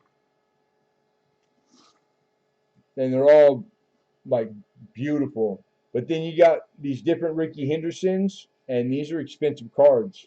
The Nolan Ryan, another Ricky Henderson. The Cal Ripken card. If that is 9 or 10, it's like a $150 card. And then my idol, Pete Rose. It's like $50 cards. The Steve Carlton is a high dollar card also. And then even this Johnny Benches. The Johnny Benches are like real money. But it's all grade, everybody. It's just like coin. It's all grade. So remember, these two came out of the traded. That traded set, because you get those by themselves. Right on, Pam Jones. And that set by itself is about $70. And I saw a lot of them going for like high 100, 125. One guy had a whole case of the traded series. So they're going after a high grade Daryl Strawberry, man. Just got lucky. That one is the way you want them. And the first one I looked for was the Gwyn, and even my guy where I got it, uh, one of the guys that works there, he knows his stuff. And when he saw it, instantly he couldn't hide his body language. He gave me the hiccup, like he like give it back, because he'd already told me the price. And he's like he didn't expect the Gwyn to be that good. They're all uncirculated, but whoever does, you know what I mean? There's a lot of like things that go into grading. It's not just the fact that you got it out of a pack. You know it never saw daylight or air. Yeah, you know what though, Harley? Nobody? That's a value right there. All right, moving on. We'll show it at the end. That was lot 17. He sets up shop every year. They do the in Cooperstown when they do the Hall of Fame. And if you don't get inducted, the first 10 years, then you can't. The old baseball commissioner promised him that he would, and then when he left before the time was up, and you got the new commissioner that hated, like he made it a personal beef. Pete Rose by himself gets more visitors than the whole Hall of Fame weekend at Cooperstown, when the one you see on ESPN. More people visit him because he sets up shop that same weekend, like 2 blocks away or something. That has to be the most best satisfaction ever. That's like sticking the screws to baseball, but I agree. He should be in the Hall of Fame. Yeah, he bet on baseball while he was the coach of a team. He never won. It wasn't, he always said he never bet on the Reds. I believe him. He was a degenerate gambler. He never won. So it's like, you already defiled. He's Mr. Baseball. Fucking Charlie Hustle, man. Pete Rose. Guy turned every single into a double, every double into a triple. All right, 17 is going to be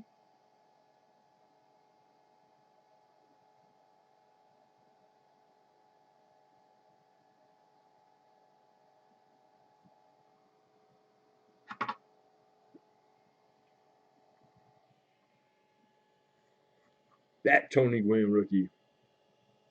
In the big holder, big plexi, and 60.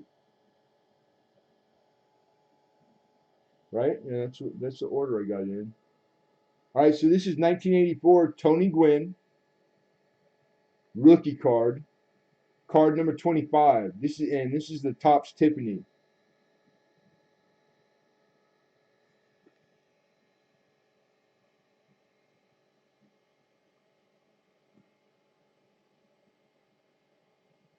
It's gotta be the right Donruss. Like when I was collecting, it was 90s, and Donruss was kind of, they were like pro set to football, but everything has their heyday. It's like Topps, and then all the Topps. I never even bought Topps in the 90s because you had Upper Deck come out, and like all these other. Bowman came back, but it was crap. But there's always like a series for every card maker, man. But in the 90s is when they were messing up the market. They were making too much of everything on purpose because the market was so strong. And it had never been like that before. And good to see you, Ezekiel. Yeah, but I mean, it's taboo. It's like, hey, man, you make your bed. It wasn't like he was innocent. So I just didn't. The part that made me upset, where I agree with you now in hindsight, is because he was promised. So it's like, we're all grown. Don't tell me that I can get in the Hall of Fame, even though you already gave me a punishment and handed it down. and then renege on it, or the next commissioner not keep that commissioner's what he handed down as punishment, you know. And that's what he did. He decided, nah. Oh, you're really excited? You're that close? Okay, taken away from you for life. Yeah, that shit ain't cool, man. That ain't cool at all. Do you people know who this man is? Rest in peace, Tony Gwynn. He's probably the best hitter, um, since the best hitter, even if he made 2,000 hits through the same hole. Over 3,000. San Diego State. He's a Cali boy. He went to Pauley High School in Long Beach, where I grew up. I went to Jordan. He went to Pauley. There's more professional athletes from Pauley High School than any other high school in the country. But yeah, last guy to bat, like, what was it? Like 382 or something. Lifetime, he's like crazy. Almost batted 400. But yeah, Tony Gwynn. Tony Gwynn is like, it's hard to pick one anything. Who's the best hitter? You go on and on. Yeah, that was the 90s. You know, they just went for the money. They got greedy. They overmade the car companies, and it got big. I remember it was fun and exciting, but I didn't know it then, and it hurt stuff. It devalued things big time. Lot 18. We're moving on. And 55. We're looking for 55. And this is lot 19, everybody. And 13 barber dimes. I still have the barber dimes. These are holdover from, I think, 2 weeks. 2 weeks back.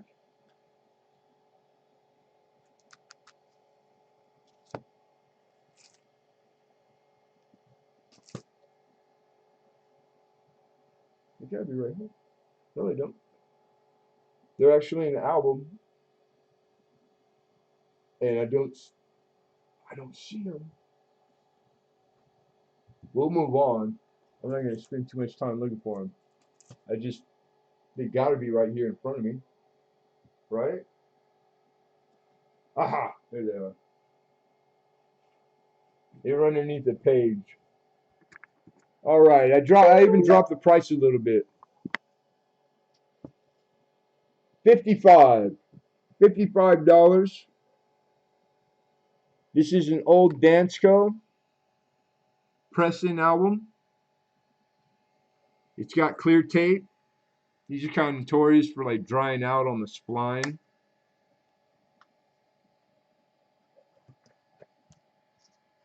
But it tells you the dates and the minutages, so that's wonderful. Now, this is the reverse. I did take that out because curiosity was killing me. And coincidentally, that one was it's either the S or the plain, and it's in way better grade than the one that's in its place here, which makes no sense to me because you only see the reverse. So I don't know why that was done. This was just, I bought it as is. But like I said, 13 specimen, you got an 1899, a 1900. These are barber dimes. A 1906, 07, 070, 08, 11 Denver, a 12 Denver, a 14 Denver, a 13 plain, and then lastly 16 and 16S. And they all are minimum goods to better, except for the one that's in the reverse spot. Man, it's like a very fine. Go figure. Anyhow, I think I got these priced at like $4 a pop, 4 and some change, and individually, like, you get $5 to $10 for barber dimes. So pretty good price.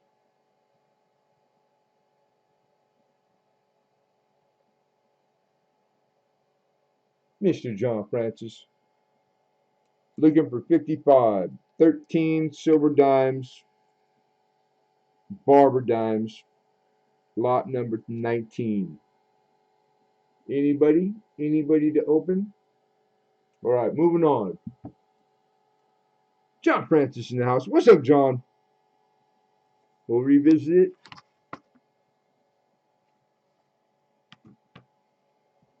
Lot number 20. Lot number 20 is just a straight, solid 64 Denver, silver Washington quarter and BU. In the raw, easily a 65 grade, very brilliant, and $11. And really nice, beautiful reading.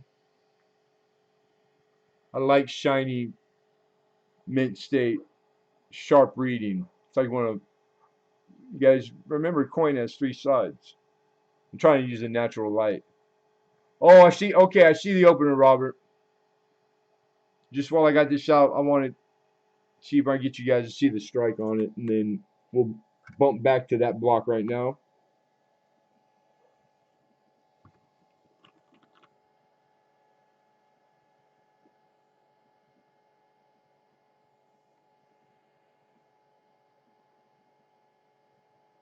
Aha, you gotta do the trick.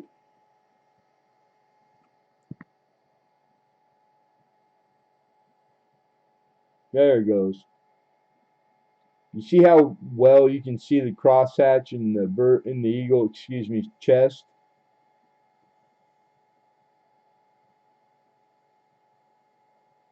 If you really, really scrutinize the Washington quarter on the reverse in that area, after a lot of, like no better teacher than experience, you start to be able to tell the difference between a older die and a very fresh die, and it'll be right there because you see mushy, lines are there, but maybe you're looking at it naked eye or with the 3 times, and then you'll see an earlier die state and the lines are crisp. They look like they were done with like a sharp knife, like that's what they mean by die state. Early, late die. Of course, older die has made many, many, many specimen, and it's metal on metal, so it starts to get soft. The details start to get soft. All the tooling isn't sharp, all the edges. That's what that is. They're worth more money. Grading, if it's grading mint state coin, it's the single most important thing that affects the value and the worth of your whatever specimen it is the die state. And you don't hear about it a lot because it's one of those things where you got to know. This has, I think it's earlier. I wouldn't say it's like an early die, but I'd say it's mid to early. And that's nice because I don't get them like that all the time. And 64 quarters, silver quarters, or dime a dozen. I can get you rolls of them in BU.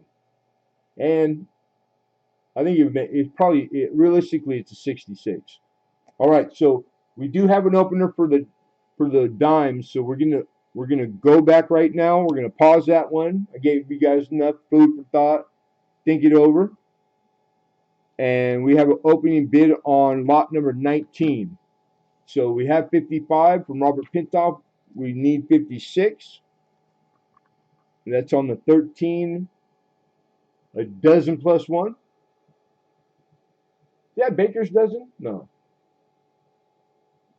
What's the Baker? I forget what Baker's dozen. All right, fair warning. Last chance to bid. Going once. Going twice. And boom. Good pickup, man. 423 per. My memory's working like twice today. It was one of those things where no reason I should have remembered that. And that's pretty close. Yeah, congrats. Right on. Robert Pintoff, congrats. 455.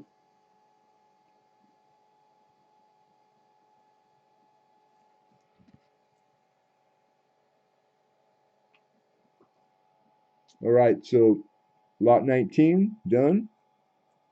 Don't have to go back to you. And back on. And action. Lot 20, 64 Denver, and Jim Brilliant, Washington, and looking for $11. Right, 12 plus 1, Baker's does it. I haven't heard that. I haven't read it or came across it in a long time. So it's still working somewhat. All right, lot 20, last chance. There you go, right on hidden.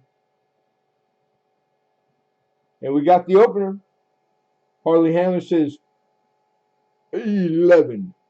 11. Looking for 12. Do I hear 12? Looking for 12, looking for 12, looking for 12. 1964, 90% silver plancher. Washington, George, that is. Not to be confused with George Jefferson. Going once.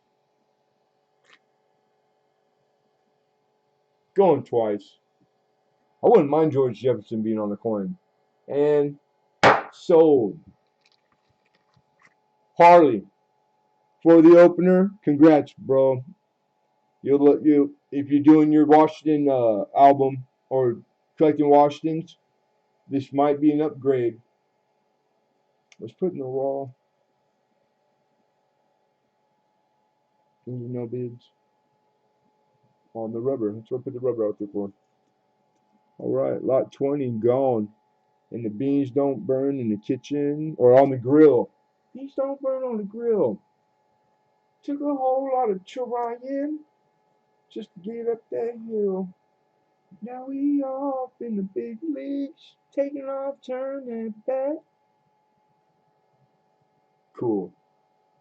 Thank you guys for using your manners and congratulating each other. Good auction etiquette. Appreciate all of you. All right, moving on. We're looking for oh, these are some stupid old cat bus coin. Ah. All right, we got a 35.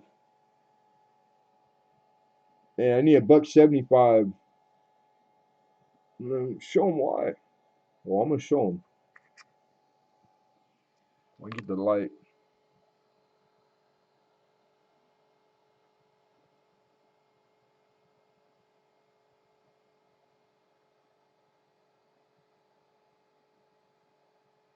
$18.35 cap bust. $half.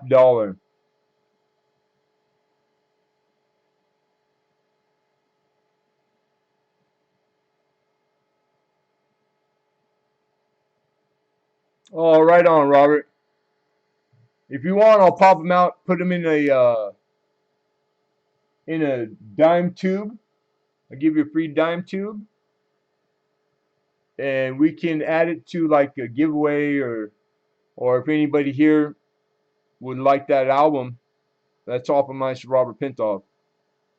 All right, so I just wanted you to get the natural light. My lighting sucks. I apologize, you guys. Let me flip her over.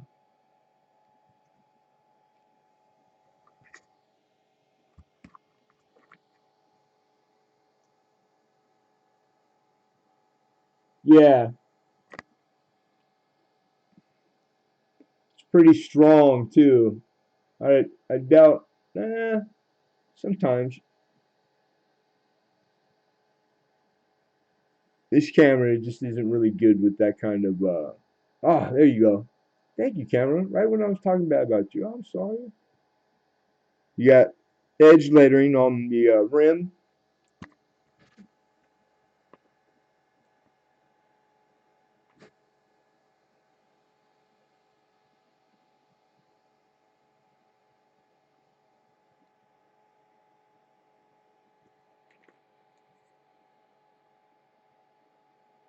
And then You got remnants of toning that started.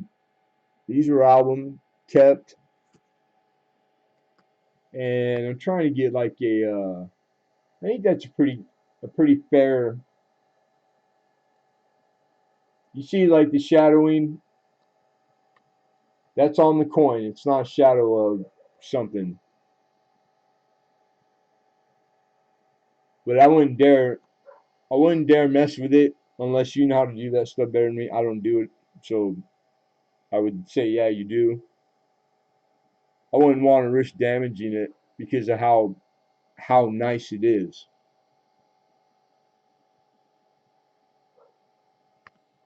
And again, this is a 1835, nice earlier year, cat bust $50.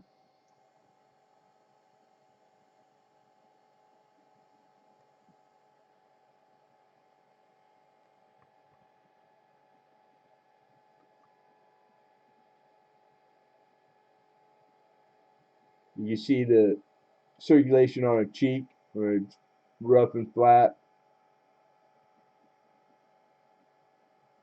Few scratches, few dings here and there. Keeps her out of mint state or high AU. But she'd be 500 or 600 bucks probably. So I think she's beautiful. I've seen her through plastic, and it makes it so you can't really even tell that the cheek's flat right there. Kind of like how we say it, like feathers it in, that extra layer, even though it's clear. Or it could be my eyes. So don't hold me to that. Yeah, lettered, correct.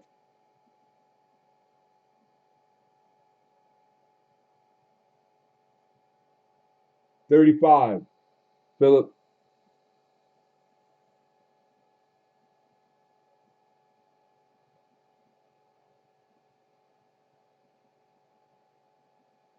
Yeah, delicious is a very good word.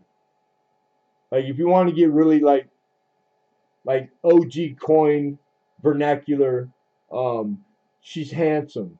It's a very handsome specimen. And, I read that word. I think it's overused, and now I find myself using it. But that's okay because it's like some of the stuff that comes out of me, there could be worse, right? No one. All right, we'll come back to it. We'll come back to you. You can stay as long as you want, baby. That was lot 21. We are on to lot number 22, Image Smith. And $40 is what we're looking for the opener. And that has to be, because I didn't mark the 84, the Gwen, right? Oh, yeah. Bam! In one of the big holders, like, these are like 3/4 inch thick. And this is a Barry Bonds rookie. Jagspan.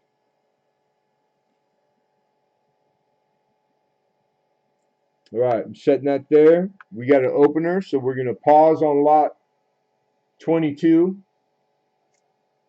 And we're backing up just one. This will save us from having to revisit at the end. And it was that close, so I'm good with it. We got the opener. We got 175. And on the 1835 capped. Syracuse. What up, Dave?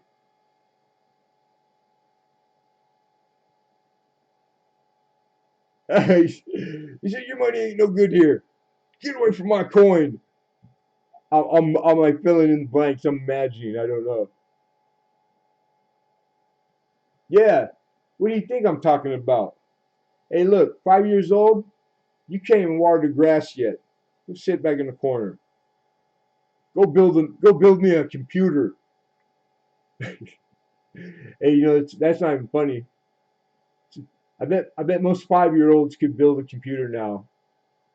It's like it's not even laughable. That's how like crazy far things came in my short crazy life.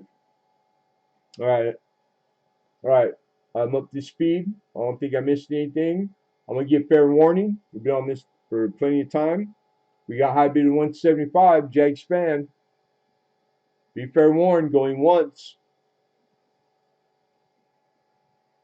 Going twice. And sold. Jag Span, congrats, brother. Good stuff, man. And it's still early. That's me. I'm all about even the hard stuff hitting. If it's hard, you just hit it harder. You get it done, get it behind you, then do whatever you want the rest of the day. Right? You know, like people that drag stuff out, I never understood.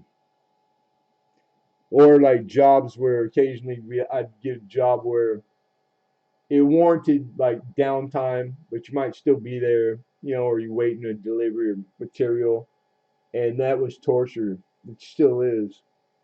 Not having enough to do makes the day just drag. Hey, you're very welcome, man. Thank you, Jags fan. You're very welcome. Right on. Feeling exposed, got notified by Experian, Capital One, Wells Fargo, mortgage lending. Put my info on dark web and my accounts are frozen. Huh? You know, that's crazy. I don't even know. I have no idea. But you think it's your the reporting agency, the credit reporting? Lot 22 is where we're back to. We're looking for 40. This is a Barry Bonds, the infamous Barry Bonds. Look how skinny he was before he hit 8,000 home runs with a 34-inch neck.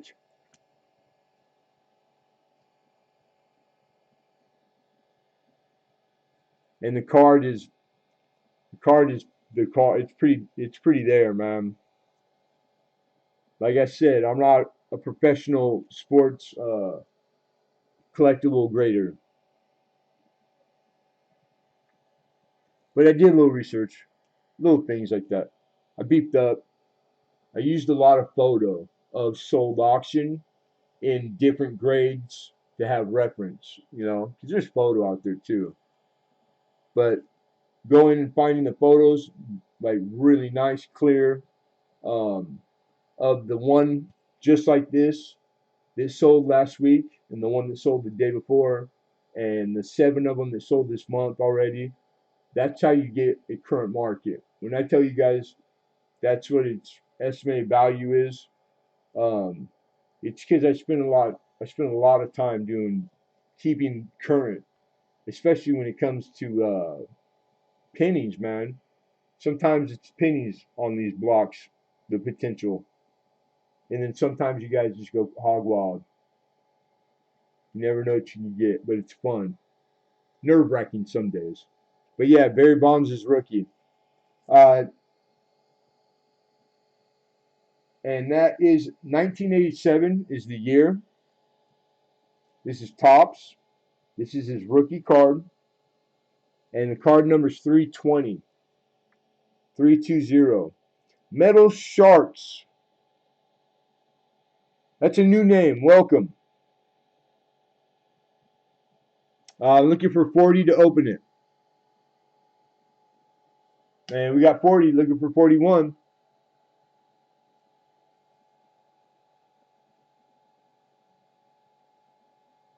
Ron will help me. Well, that's too bad. All that working hard and getting your shit done, you know, sooner than later so you can enjoy the rest of your day, and you want to go spend it crying in the corner, at least make sure you suck in your thumb at least. I like the fetal position myself with that nice slow rock. That always makes me feel nostalgic. I'm joking. Stop it, Hidden. You need some new jokes, brother.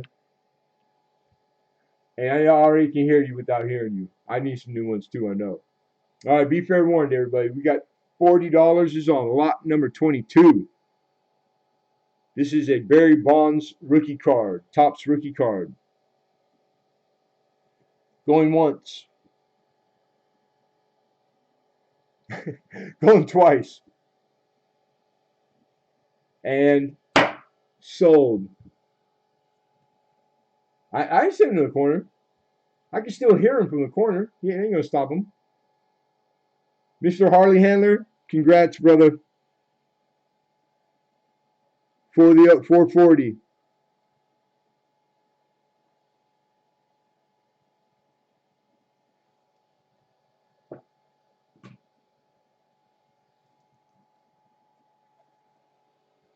$23.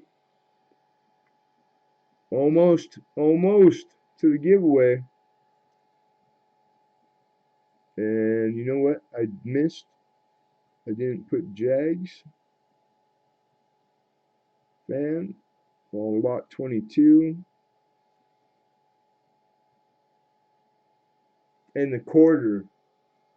Because of the backing up, just that little bit threw my concentration enough to I just really quickly have to go back. Jags fan. Harley Handler. I didn't write entry. I didn't data entry the winner's name. And then lastly, the Barbers, which I believe was Robert Pintoff. And it was. Okay. It's always nice to catch your mistakes way sooner than later. It saves me from having to go back and re-watch it all the way till right there. Cool. All right, moving on. Where are we at? 23. 200. Woo, what's that? It's the 79 Topps basketball set. This is complete. And this is 1 through 132, you guys. Yeah, I got you. The cat bust. Oh, you know what? I did. But I wrote it down the right spot. I had 22 on the brain, but I was looking at where we're supposed to go. Thank you, and I appreciate that, by the way. Two heads are always better than one, for sure. Harley Handler's lot 22. The card, yeah. All right, so this is not the first one I showed, but same thing. These are all in plastic. These are all uncirculated to mint, and it's complete. I'm looking for two, and like every set of all cards, there's gonna be like 3, 4, 5 maybe cards in here that they're like coin as example, key and semi-key, and that translates to they're the most valuable. They're gonna be the most expensive ones in here, and I might have put this backwards. I thought it was the first page. I've been having to move stuff around. But anyhow,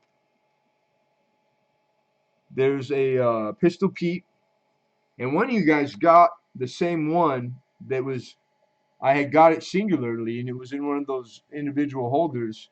And this is that same year set that card that came out of, and there's one in here. Moses Malone. But yeah, the Pistol Pete is an expensive card. I don't know them all by heart. I'm trying to remember. There's going to be a Dr. J. You know, all the people that I mentioned, because the other set was a year apart. Although I don't think Kobe's dad was, I don't think Bryant was playing 79. I think he was in Europe. And these are beautiful. I can't believe it. I really like a little kid, you know. This is like the set that you dreamed of. And Larry Bird was like my idol, both of them, when I was collecting as like a adolescent. Because these were that big a deal 25 years ago. Bill Walton. I know that's one of them. Then there's a few that they weren't popular. They weren't Hall of Famers, but the card itself, the anomaly, I'm not really sure. I think it has to do with like the estimated how many are out there, or that they might not have came out as well because of where they were on the sheet or the printing. Because it's like, you know, some guy that you don't even know, and his card is worth as much in grade as like the big names. That happens a lot in these sports cards. And in this set, there's a few. Like you have to get your price guide or Google it yourself. Um, they're just beautiful.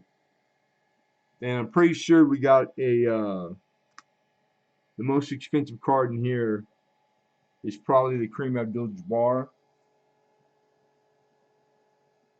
That card in particular, there's a lot of current this month, raw and graded. Same condition, plenty of auction history. So the 200 on this starting opening, and it being a complete set, the condition these cards are in,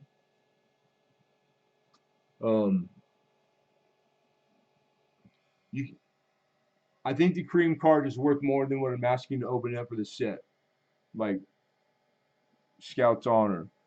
If you send it to PSA and got it graded and then put it through it in auction, because that's what they were going for.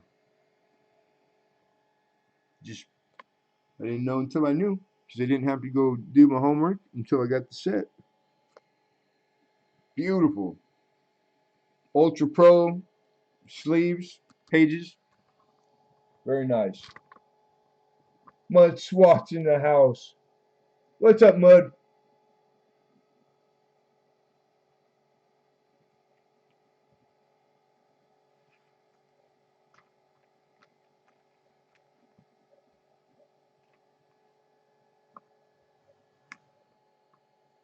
All right.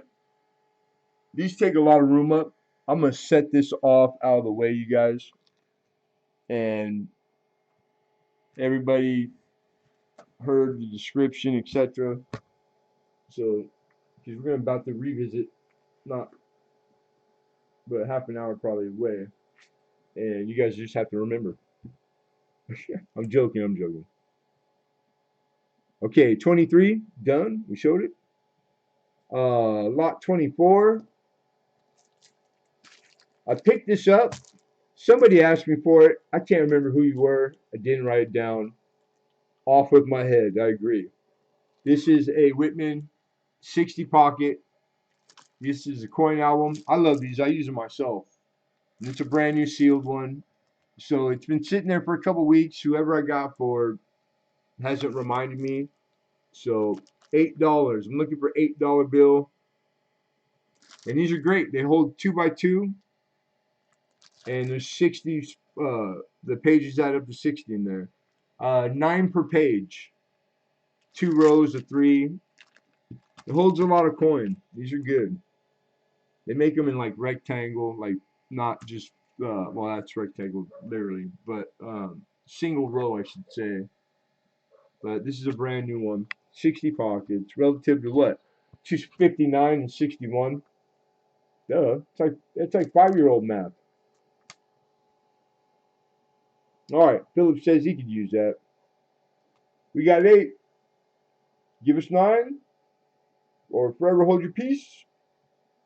And Alexander gives us 9.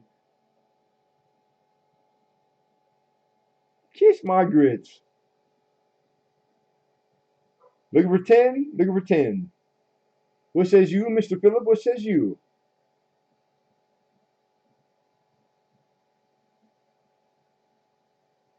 And we got 10 looking for 11.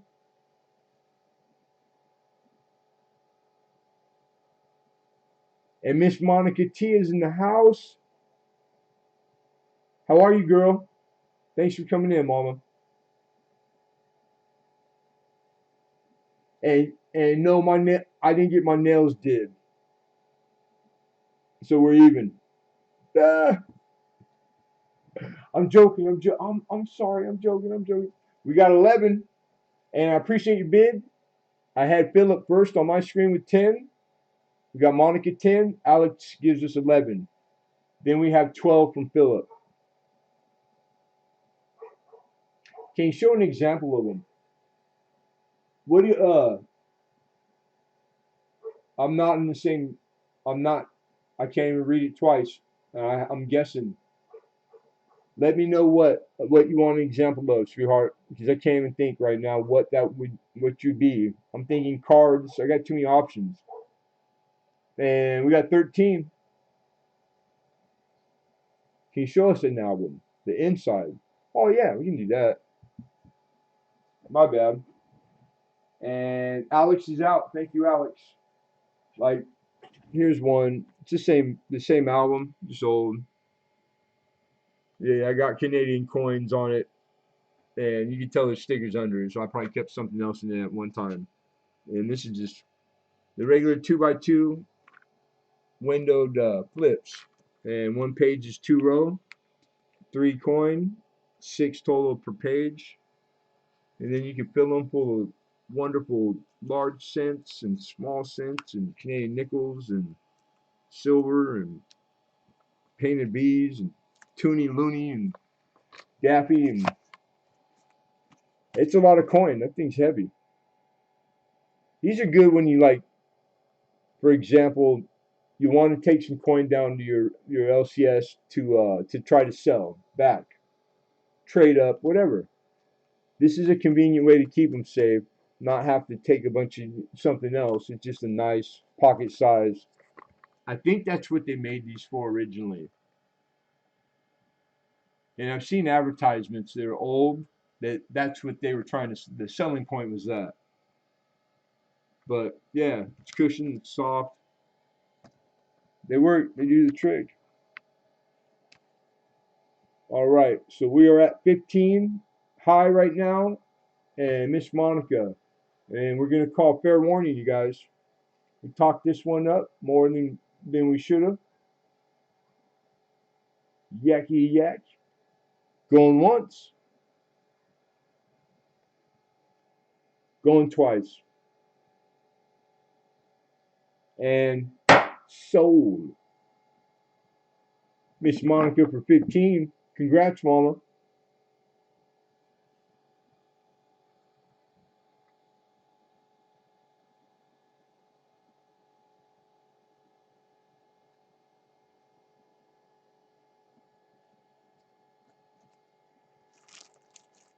Moving on to 25. I can't remember if I did that or not. This is I got quite a bit of stuff this week. And because you got to jump on things. So the cards, you guys know, not typical. You're not going to see it every week because it was that kind of thing. It's you get it or you don't, because it's the first time I've ever had a chance to get like that small amount in that high quality, and it probably won't happen again ever again in my life. That happens every day. It's a pain in the butt too, because you I can't do it all. Nobody can. So it's like you just got to get thick skin and keep it pushing. So that's my explanation. Yeah, I know it's an excuse too for not processing this and giving you guys a shot at it for like for not for pennies over what I paid for it 2 days ago. This is a lot of ancients. If you don't know what ancients are coins that are 1,000 plus or minus years old. Roman coin, typically, all the different Caesars. This is a page. There's 20 individual on here.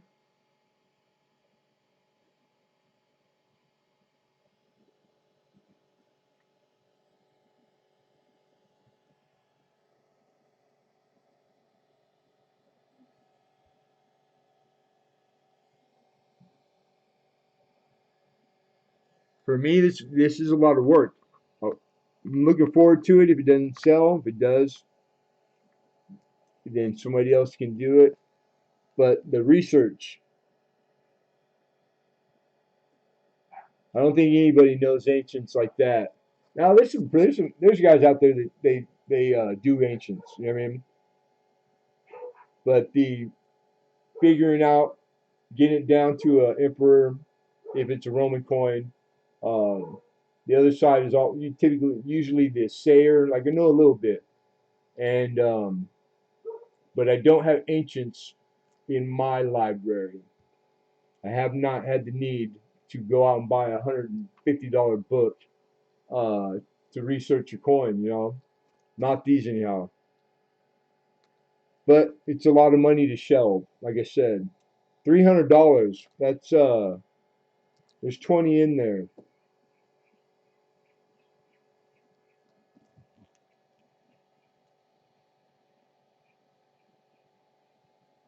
And you can tell this was belonged to a dealer because there's code on some of the backs, and that's a dealer thing. You occasionally you'll see like random letters that don't make a word. You know, like down in the corner on the reverse of a coin or on a sticker on a graded coin, and it's usually it's like a record keeping for whatever dealer. Could be what he paid for it. Could be how many he has. You know, there's everybody has their own code, and there's some of that going on in here. And the age of the flips put them all about the same like time, like whoever acquired all this. So I'm pretty sure that this was like an old dealer, not a collector, which I feel comfortable. I like that too. But I got it from my people, so I'm straight. I ain't worried about any of them. They're all real ancients. But I would just take sometimes, because it happens to me a lot when I'm processing coins I buy.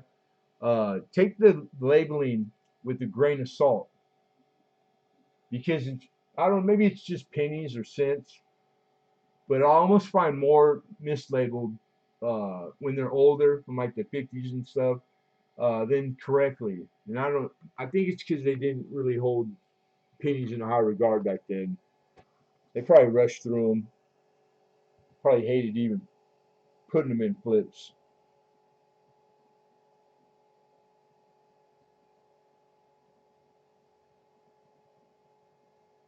My bad. Did Alex ask, or is he bidding? I'm trying to keep my eye on there while I'm giving you guys the rundown, but I miss stuff occasionally. I thank God for you mods. I do not have any albums to hold my coins. Well, that's sweet. That's a nice first one right there, and I'm starting to have quite a few of them. Right on. I think that's cool. You are a little behind, Sergeant at Arms. What was the opener? You're looking at 300. This is lot 25. This is a collection of ancients. They call them ancients. There's 20 total. There's 2 in here. So in case you're going, well, how did it make 20? Because I saw that one was empty. There's 2 specimens. They got the same patina, so odds are they're the same size. They probably were found together. Probably the same coin. This one says 400 AD, 4th probably generation. It's Roman Empire, bronze. So whoever, that's pretty specific. There's a couple that it looks like they mistaked it for gold at one point, and then came back and scratched them out. And I like the little ones. I'm not positive that those are just because of the size being petite that they call them the decimites, but because I've had those before, but it's been a while.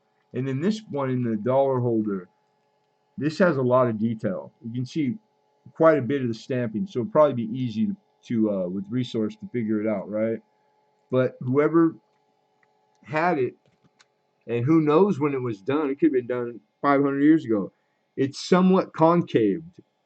Like imagine the top of like a hard-boiled egg, the shell, if it cracked off, it's just slightly concave, and I don't know if that was a purpose thing for that coin. Like I said, I didn't get a chance to get to it. So that's all really good for you guys, because if I get to it, I'm gonna find out about every single one of them more than everybody knows about them, and I'm gonna find out the real perfect market value for it. And I can tell you right now, it's it's gonna be per coin. It'll be way more than $300 when you add them all up. So potential there, but I know it's ancient. Like I never, until I saw ancient, I never saw Indian head. I'm just trying to tempt you guys with the value. You know what I mean? The coin itself, you don't even have to talk about. They're ancients. Alex asked what it was. Right? Hey, Silver. Hi Ho Silver. Good to see you, brother. He's gonna keep doing that because he's listening, so he'll keep asking lots of questions. All right, moving on. Yeah, right. 3. I think it's a little less. I think it's like 260.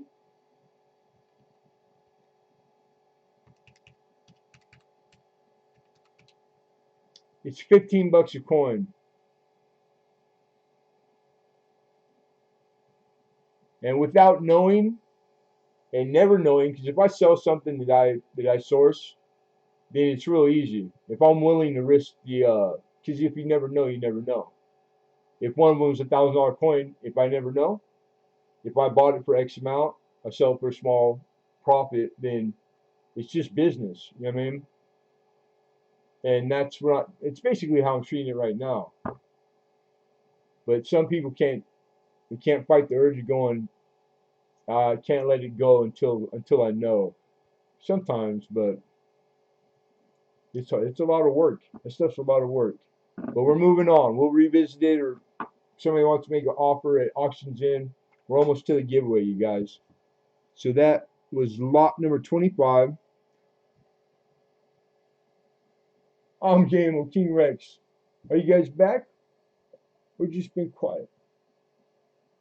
All right, I'm caught up. And 26 is the 46S Rosie, and this thing it's brilliant. It's probably 65 easy. It's got the rainbow toning. This is a rollover from last week, and then I was kind of glad because I got to do the put under a scope. Turns out it is an RPM 008. Pretty prominent too and easy.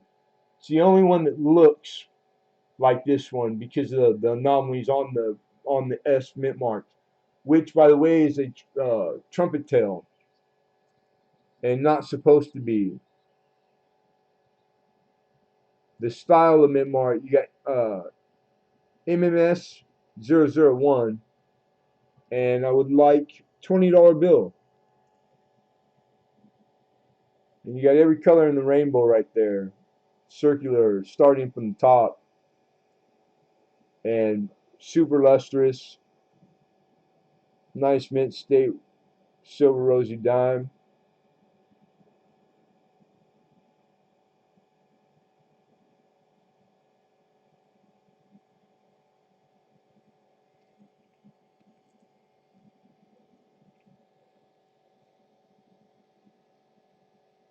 If you're new, anything I attribute or publicly or write down, grade, is a 100% guarantee.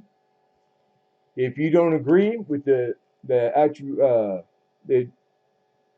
me calling whatever it is, me attributing the coin, the attribution, let's say, yeah.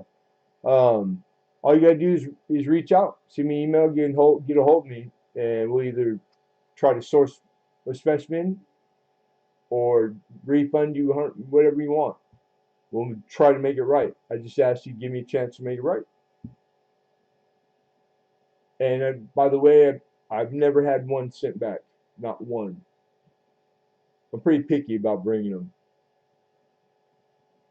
Like, I like to make sure that it is what it is, but I'm human.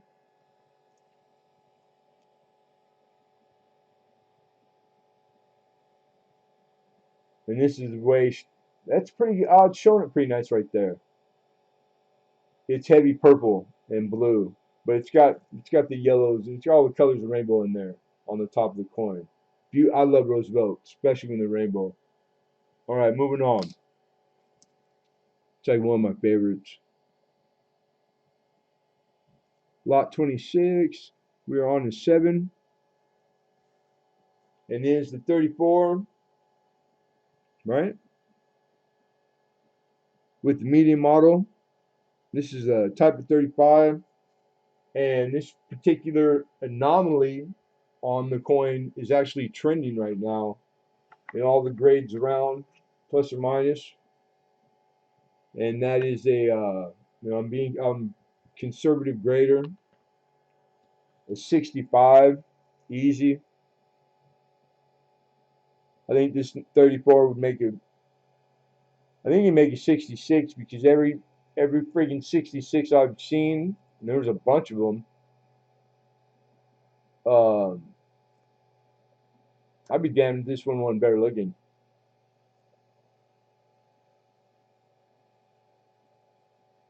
Nice stripe, really nice details, and the medium model, it's got the real crisp, really sharp letters in God We Trust. The small, really mushy, not defined. You won't see those really hard, like the outline of the letter. So that's how you know. It's like the pickup point for knowing small. And the large, not as bad as the small, mushy wise, but it's not really defined. And it's bigger. It's pretty easy to tell these. You just got to remember to scrutinize your 34s. But it's got the 3 varieties. And we're looking for, wait for it, $100 bill. Yep, 34 medium model in BU plus, type of 35, and it's trending, so it's going to be worth more than it currently is right now. You gotta love that. Every coin worth more than its face value has suffered that same going on. Suffer. That's a joke, kind of like boom, boom. The appreciation. It's like, oh, I can't be worth a quarter no more. No, you're $100 bill, and it took you from 34 to 21, divided by 52 into how many years, or if you happen to own a price guide for every decade, you could come up with the plus or minus that's as accurate as me knowing my own birthday. And I could probably guess what it'd be worth in 10 years and be right on the money. How much more it would be worth using the formula you can come up with using I don't think I've only ever went to 15-year increments, and it freaking gave me goosebumps. And I only picked 5 coins to like at random to test it, and it worked. If you don't know what I'm talking about, George, don't even ask. I'm gonna write a book about it someday. All right, moving on. My box. There you go. We gotta be close. We gotta be close. That was lot 27.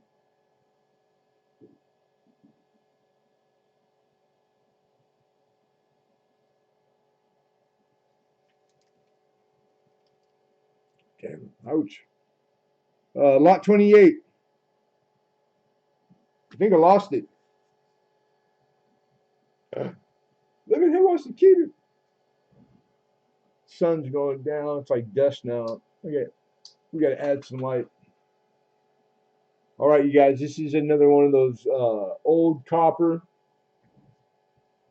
Very old. Very wonderful. It's a Drake Bust Large scent. This is the stems variety with stem. That speaks to the on the reverse. And this is a 1798.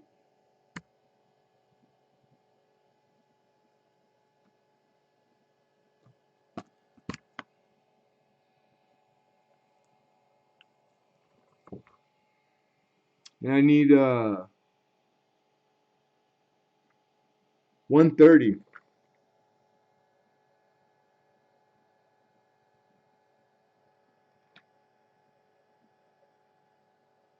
She got some porosity, but she's got all her devices.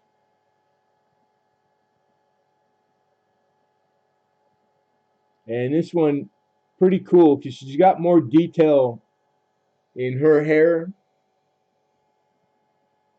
that the wear on it. Like I can come up with 20 theories, but the fact that I can see that much liberty and way more detail in the hair, typically it'd be, if the lettering was down to that, the detail in the hair would be gone. And that's from all my research and just, spending hours on it. The date's weak, but it's there, and it's all there. I don't know if I'm gonna be able to pick it up with this USB. There you go. You see almost all of it right there. Tops of it, 1798, and then the reverse.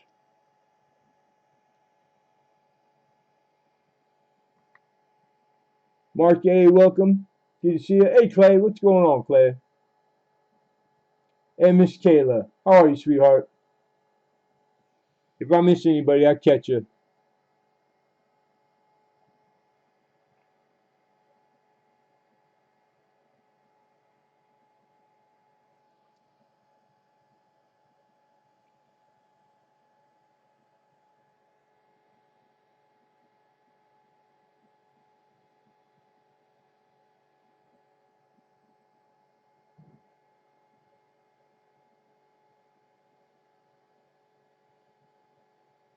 Now you see at the bottom, we're looking at it sideways.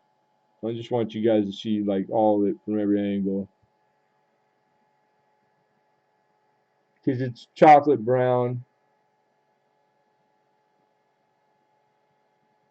And now that we're looking at it north to south, like it's 12 o'clock is where it should be, all of a sudden I can make out more detail than I could when it was half a turn counterclockwise. My eyes work like that. Maybe yours don't. I don't know. I just know that when it's sitting north to south in an album, my album, that's the way I'm gonna see this coin every time I go to look at my baby, all my babies. And to me, I don't know, it matters. So just like don't write off too quickly something that take your time and use the things that you learn and scrutinize that sucker and cartwheel it and take a look at it and like try not to miss nothing.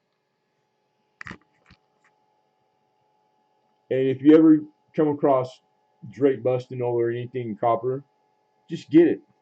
If you need a driver when you're robbing a bank, I'll take an application. Um, I'm in for whatever. I like old copper a lot more than most other. It's a smorgasbord. So the 98 Drake Bus Large stems and about good to good, and I'm asking 130, which is just about wholesale. And there's enough current auction histories with plenty of photo, Heritage, PCGS, or eBay, and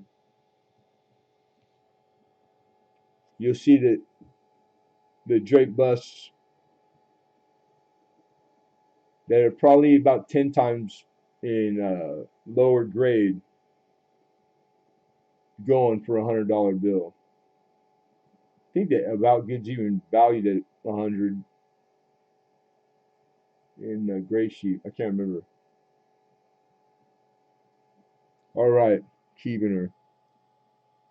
Moving on, moving on.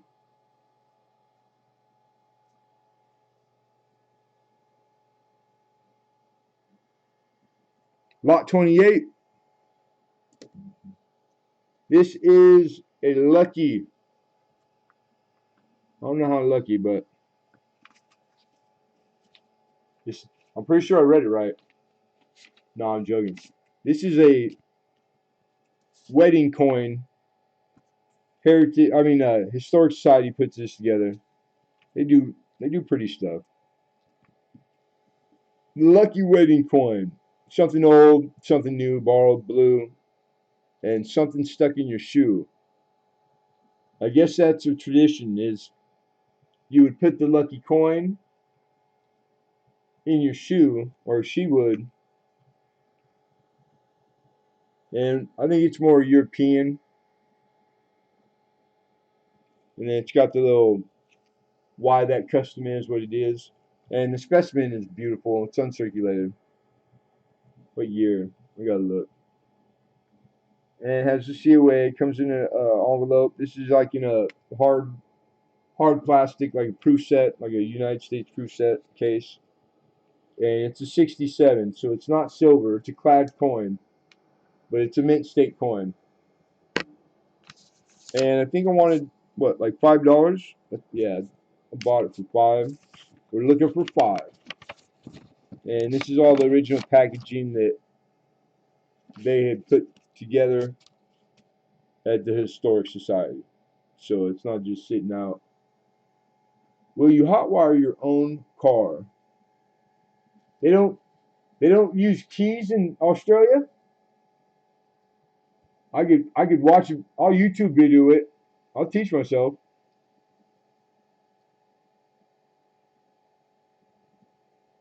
He said, damn, I want a divorce.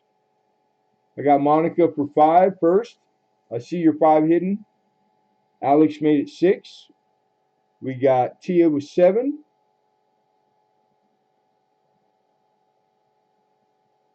Oh, show it again.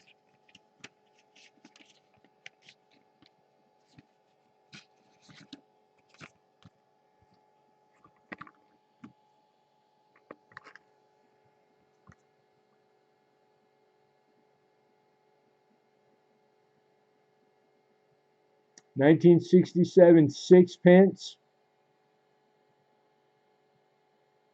So that's a Great Britain, I believe. 6 pence with a young her. Ooh, she's pretty lady. But it's the young her. You see old versions of old her. It's kind of that's my thing. Old her, young her.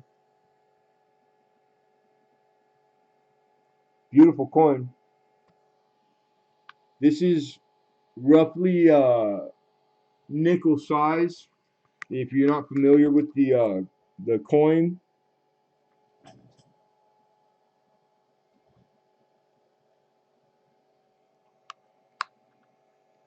it's bigger than a dime and just slightly smaller than an American nickel.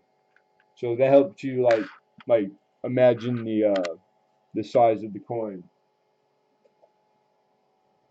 And catching up, Brian 64, welcome.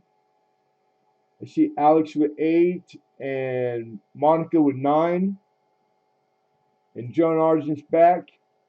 Be fair warned. Yeah, right on, Mama. You're welcome. Thanks for coming. And Alex is out. Thank you, Alex. All right. We're going to issue a fair warning to everybody. Be fair warned. Last chance bid. Going once. Going twice. And sold. Yes, but we'll steal cars to do a. That's a run-on sentence.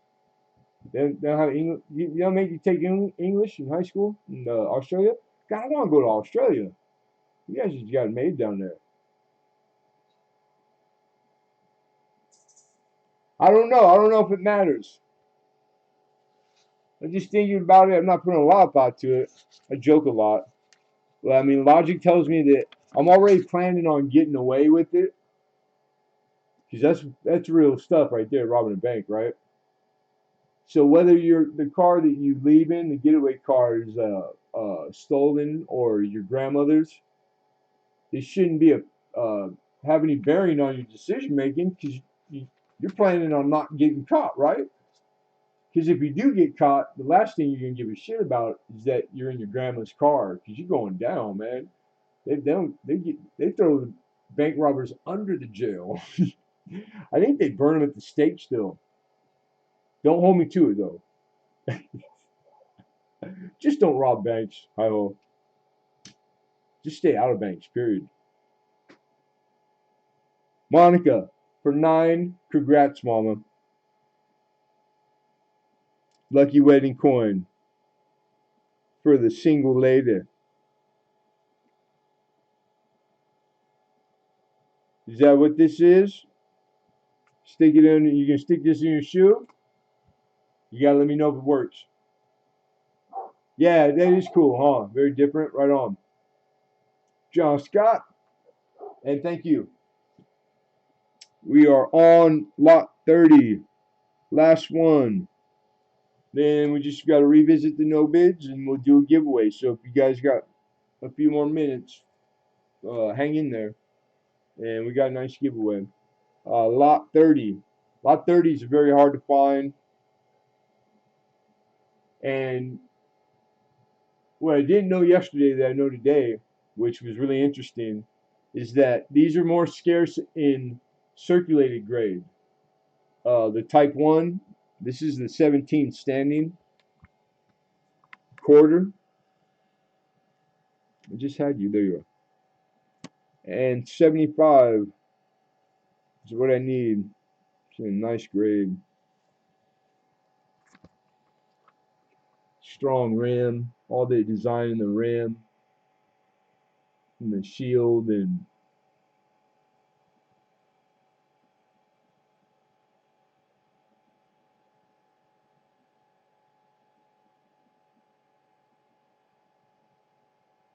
the date's not super strong, but it's 80% there. It's, you know, it's a 17 just by looking at her hair. And the fact that she's topless, and that's her boob hanging out. Oh wow. Dave. And there would be 3 stars under the eagle because they changed the design and added 3 stars to the reverse. They put a chain mesh. No, nobody knows quite what it really was. That they covered up the top, because that's how conservative they were at the turn of the century, man. That's a little itty bitty boob on this quarter. For the public through a big enough fit. You gotta remember the times though. Like, if you know history, women were not even voting yet.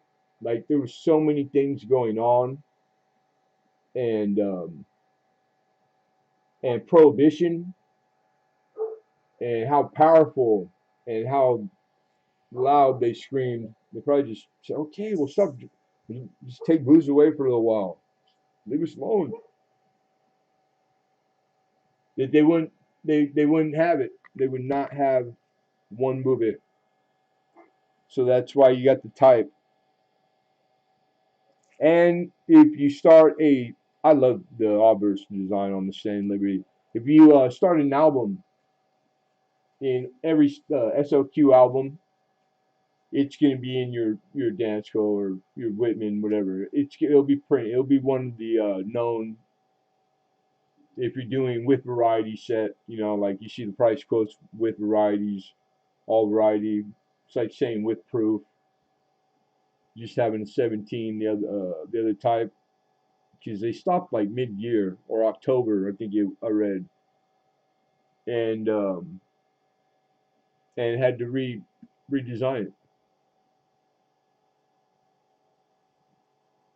And we got George. Yeah, you're doing the standing quarters. We got 75 looking for 76. Human. And here all this time I thought you were a lemon. Stop it. Ryan G, welcome.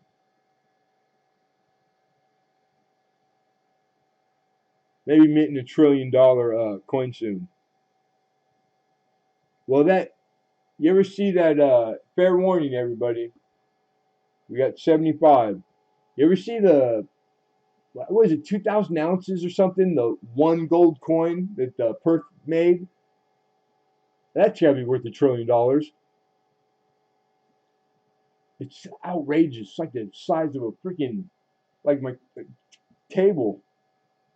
All right, last chance, everybody. Standing Liberty Quarter, 1917. Type 1.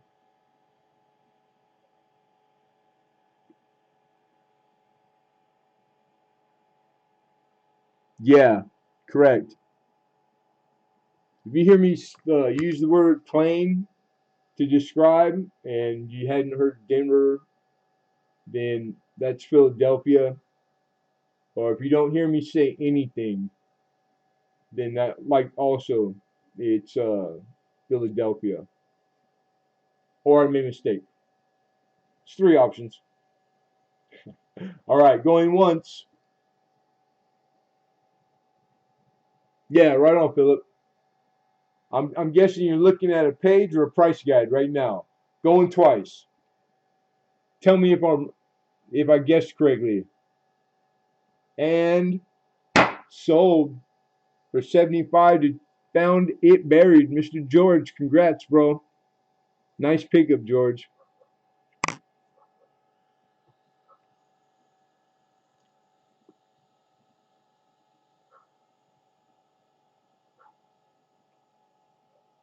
You might wait a month or so. Stock market usually dumps historically.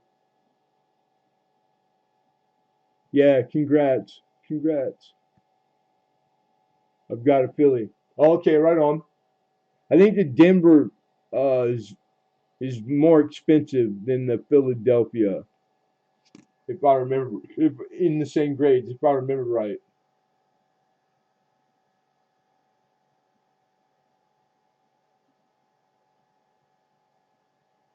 Man, that is a variety in the standing Liberty that I do eventually want to get. I thought you had one hidden, but yeah. All right, folks, that was lot 30 and the last official lot in the outline for auction. And we just really quickly are going to revisit no bids, and then we're going to do the giveaway. If you're new, and there's a few new folks, we got 1, 2, 3. We got a few things. We already spent time on the description, more time. I'm going to call them out in the order that they came, from 1 to 30. And all I'm going to say is what the opener was. If you're in it, entertaining it, all I need is for you to put the number in chat. And because I go through them really quickly, okay? All right, so 1955 Washington Quarter, BU plus, man. I think you make it 66, but 65 nonetheless. And this is a 9% silver, and it's prettier than most. Washington Quarter, retail wholesale is like 39 bucks. $20 is what I wanted for it.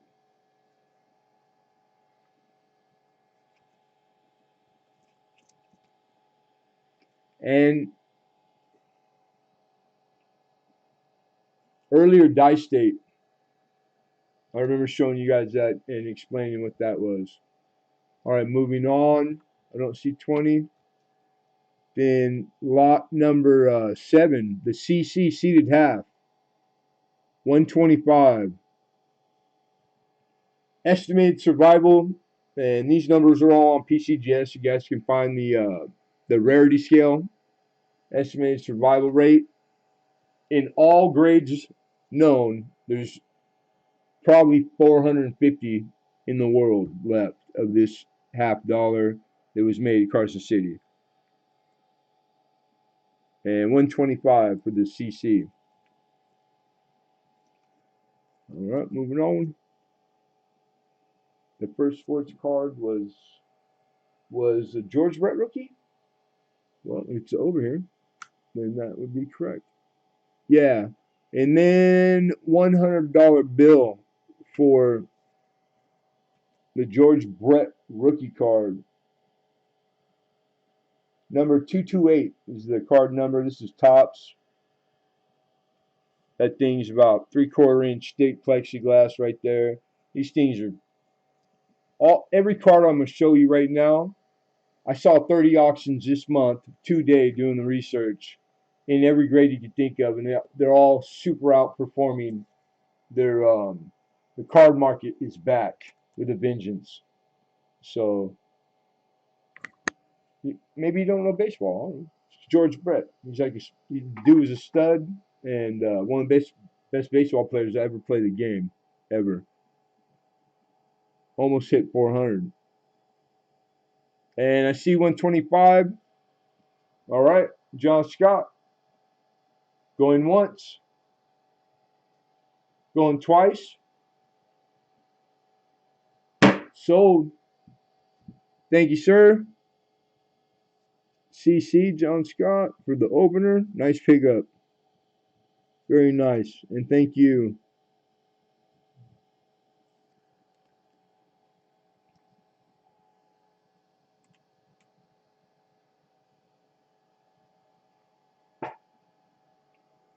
Moving on. That was 8. Boom, boom. 12. Lot 12. And for 100 was the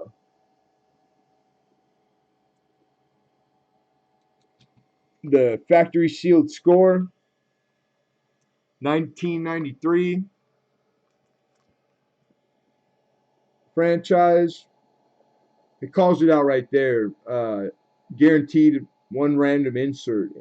An insert, if you, because I didn't know, this is like kind of new. I stopped collecting it before they had this stuff. It'd be like a card with like part of like a baseball player's jersey, real gameplay jersey, like in the card, or a piece of wood from a bat, or autograph. And it's, I mean, like they do some cool stuff nowadays. But 93 is significant, and this thing sells for way more than 100 online, eBay, anywhere, because it's Derek Jeter's rookie year. So there's Derek Jeter rookies in there, and a bunch of other like high dollar, not just Jeter by himself. $100 bill, that's cheap. It's cheap. Then we had jumping from 12 to 16. Losing my place. All right. Easy. 80. Topps. Basketball set. 165 out of 176. 250. We went through and showed everything. The condition these are in is mint. A mix of 9s and 10s, probably 8 9s and 10s, and there is a handful of individuals there, like the premium ones, and I've just looked at like 2 or 3 of them over, and those 3 cards, I would gamble that they're worth more than the opener by themselves. And Kareem Abdul-Jabbar is the card with him and Kobe Bryant's father on the same card. That sucker's killing it right now. I've seen like 6 auctions, 3 of them going, and they're getting way more than they were getting like a month ago, like double. It's crazy. Anyhow, that's what all these collector markets. They're all breathing, living like things, man. And if you don't keep up on stuff, it keeps on going without us for sure. But it's always there. All right, 250. Nobody. $1,000 worth of cards. Moving on. 170. That's the 83 set, complete set. And with the traded, it's got that at the end of the year, they already put the set out. And then because they don't know who the traded is going to be, it's like the extended rookies they call in football, I think. And Darryl Strawberry was in the extended. And the strawberry that's in here, these are all uncirculated, but that one in particular is a very valuable card, and it's nice. And I put all the premium, like the cards that are worth more than the rest of them, they're all in the holder. And if I keep this and nobody takes it, I'm telling you right now, it'll be the first time I ever submit a card. I've never done that, and I'm gonna do it tonight and fill out the form because the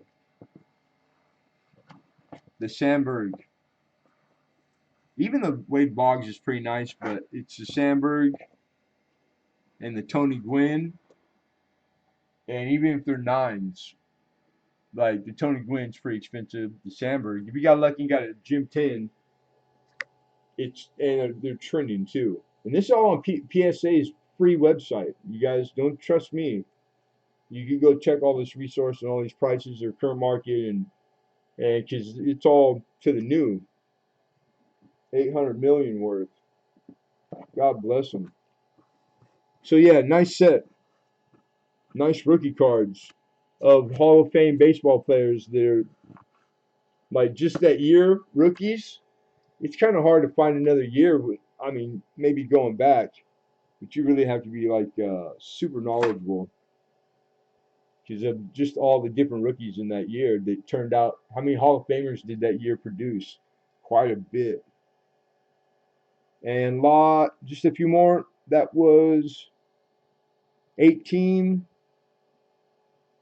Was the 84 Tony Gwynn rookie, number 251 out of the Topps Tiffany's. He's got that other really large plastic. I mean, plexi.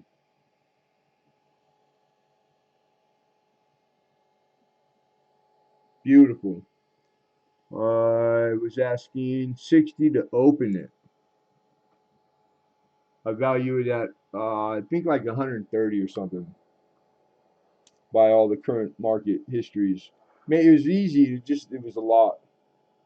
One auction history don't make a history. 2 and 3, it's pretty not really doing your due diligence. Nobody? All right, moving on. There was a lot. So the card, I was excited because card market. It's like it's back, man. Stamps too. I don't know jack diddly about stamps, but I can get them. So it's like I'm thinking I might need to start buying stamp books. And just a couple more. 23, and we're looking for 2, and that was for the other basketball set in the plastic. That one's complete. 1 through 132 cards. 79 tops.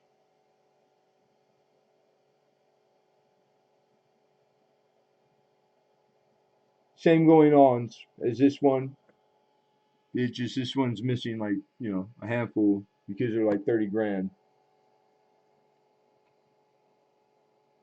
I'd have to save my lunch money a little longer.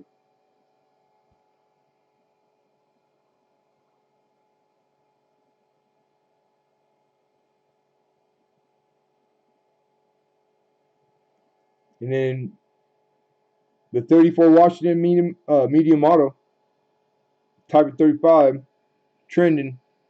It's brilliant. They make it 66. I already spent an hour on it. So $100 is less than what I value it at, what it's valued at. And this 98 drape bust, large cent. All right, then it's a wrap. We made it. All right, we're doing a giveaway.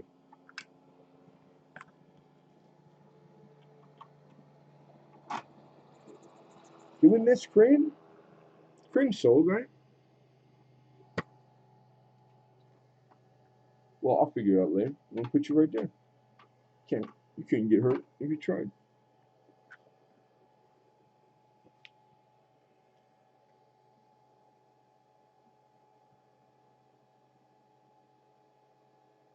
All right, we're giving away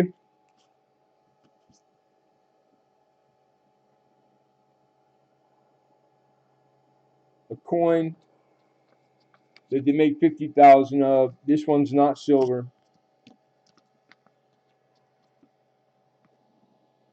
American Mint. It's serial numbered. This is 23291 out of 50,000. They do silver, they do gold, they do clad. So this is a commemorative for the Statue of Liberty. And this is the COA.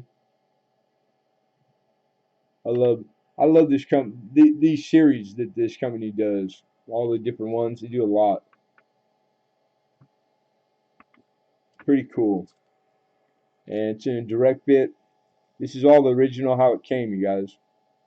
So it comes in this sleeve. You know it's the original right sleeve because these are embossed with the American Mint on it. So there's no like going out and like getting those at the 99-cent store because you don't have one. So this is all original. We're giving you that in the giveaway. And we're throwing in color or state. You gotta wait for it in the chat. When you see the word go from Lemonhead Penny, it'll have, for example, a color or a state or a number range. Or what was my favorite pinky toe on my third girlfriend? The left one or the right one? It can be anything. You just gotta wait till you see it in the chat from me. And you only get one guess, everybody.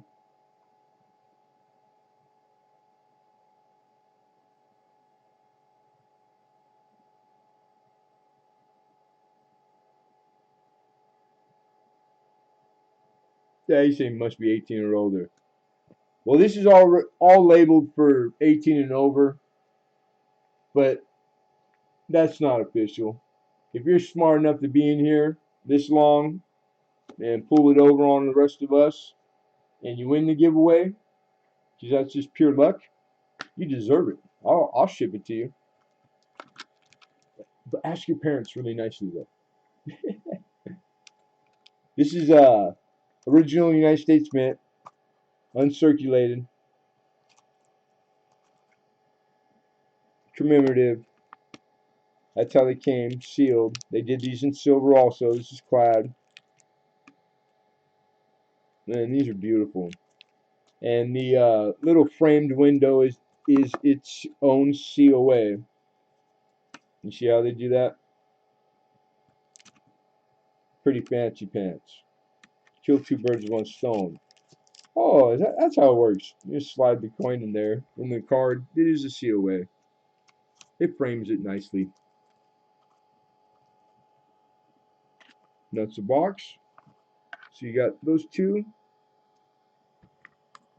And everybody don't forget one guess, please. And when I ask you to stop guessing in the chat, please stop so it doesn't go too far. We only got 14 people in here though, so we're good. In the meantime, while I'm getting it ready, you're going to want to refresh your watch page and reselect live chat at the top of the chat. I'm going to black this window out and then the other just while I do that so nobody can see.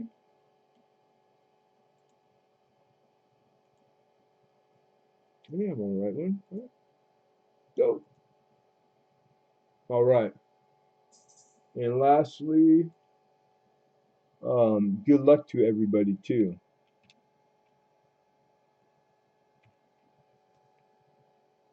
Where's the envelope? Give me an envelope. Get over here. There we go.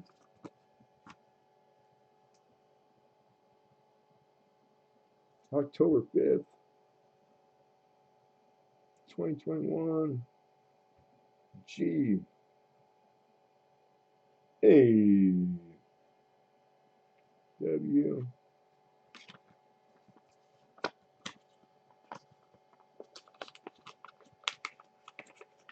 I'm scared of the dark.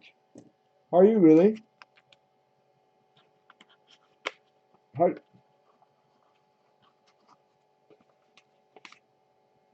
What do you do? I'm curious. Don't be scared, Mama. She told herself good luck. That's funny. I don't care who you are. That's freaking funny. That's pretty damn good, woman. It's like, good luck to me. That's what I'm talking about. All right, everybody, get ready. And I'm thinking, what should we do? It doesn't really matter. I've been getting you guys pretty good lately. Taking a long time to guess. We're just gonna go with a number range, all right? We'll make it. We haven't done a number range in a while. That range will be what it'll be through that much.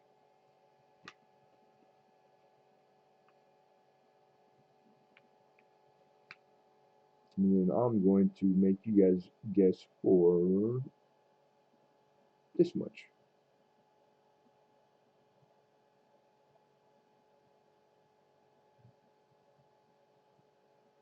All right.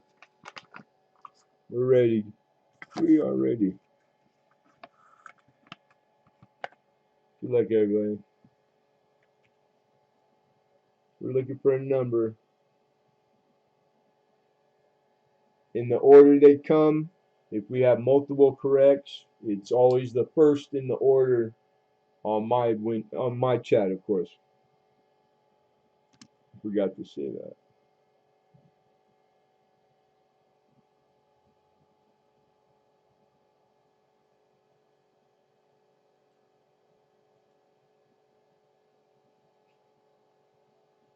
And 14, so I see 1, 2, 3, 4, 5, 6, 7, 8, 9, 10, 11, 12, 13, 14, 15. BR. Good to see you, BR Chef. Alright, give you guys 10 seconds.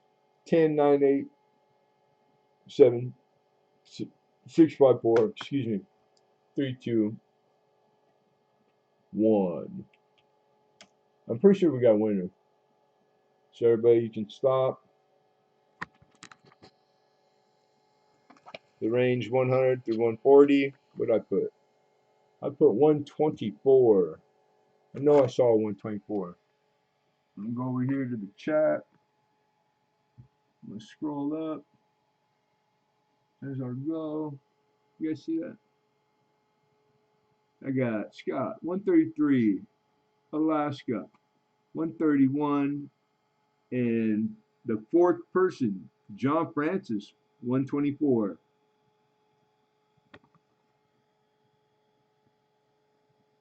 Big John Francis. Congrats, brother. Anybody else? Went the biggest range, but no, easy money. You're the only one, so we didn't have two people with the same answer. So that's easy peasy, baby. Nice. Yeah, congrats, John. Good evening, Chef. VR Chef. So let me put you down right there. And you know the deal. Send an email to the email on the screen. TDACMartin1. It's from our records. Even though I got your address and shipped you many times, it's just for the record keeping. So all giveaway winners. And that's for here on out. Just send me an email. You don't even have to say anything because I'll know it's from you. You're in the same state as me too. What the heck? Man, I lag so much. I'm just after John Francis on my screen. Oh, the order? Yeah. Are you on your phone? You on like it matters. You know what programs and algorithms on phones do? They mix it all up. They make you take president over it. It doesn't matter. It will make your comment. You'll see what you typed in there sooner than you'll see where it really came from and the real order it came.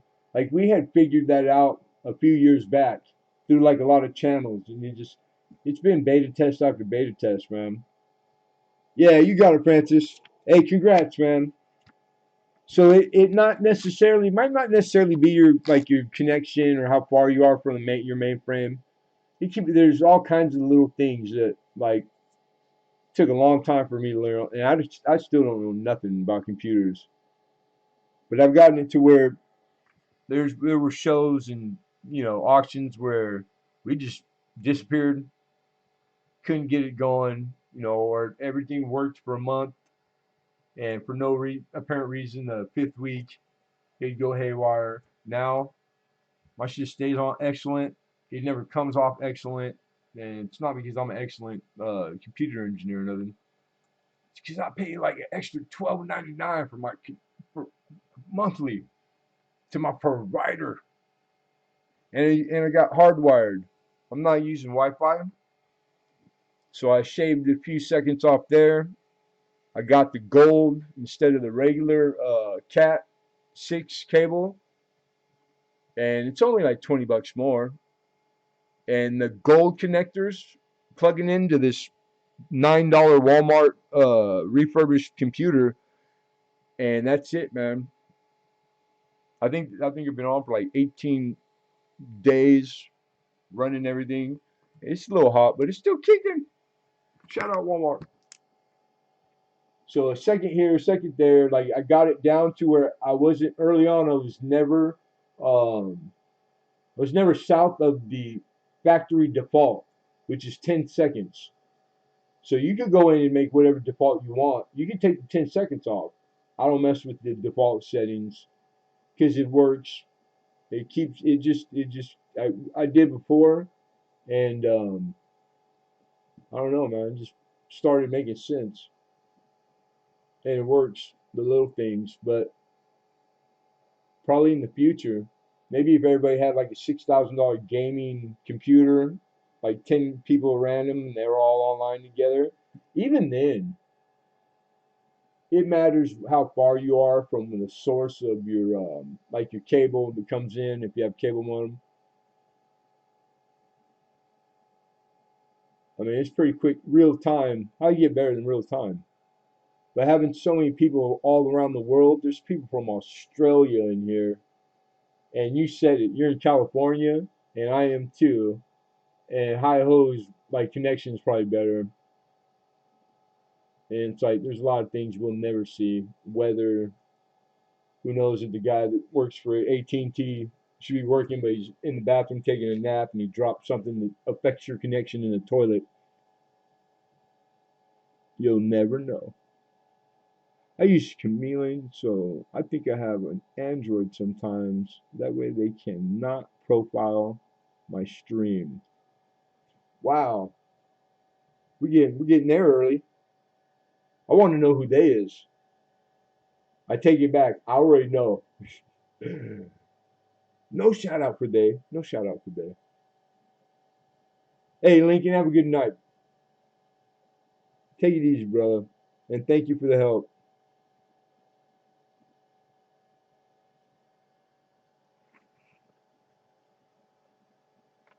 John Francis.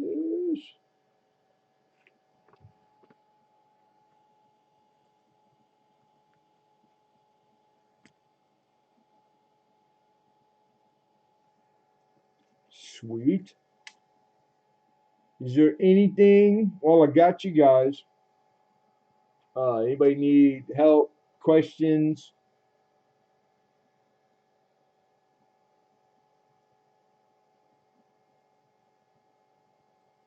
They the them. Always, you know what they say. I'm like, no, I don't. Who the hell is they? I don't know who they is. Innuendos. It's all insinuating, doing everything vaguely, just making shit up as they go. Oh, they, the old days. Wish I was the day.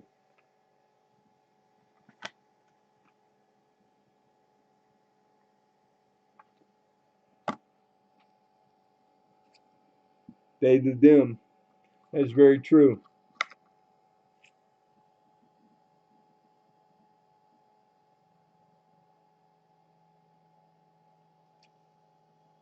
Dang it. I didn't put a check mark saying that I missed it, and I didn't write down a name or. Did anybody get the 46 RPM on the Roosevelt? No. I think I just forgot to re-offer it at the end. It's there. It's not going nowhere.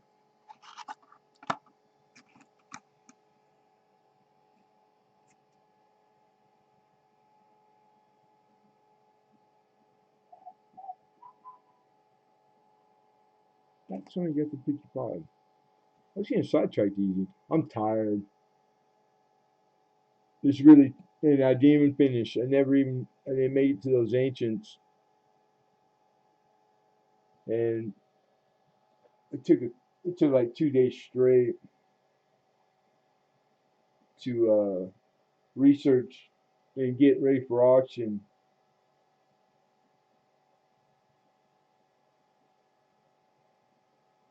What's going? How you doing, Clem? Glad you got to see me. Take care. Oh, don't tell me it's two of you stealing my line now. Hey, you ain't special. You just like Lincoln. Every time you use my line, you gotta send me $1. Hi ho. But you're welcome to it. Have at it. Hey, and thanks for coming, brother. Always good to see you, hi ho. Miss Canadian Scrapper, how are you? You one of these too. Urgh, my face.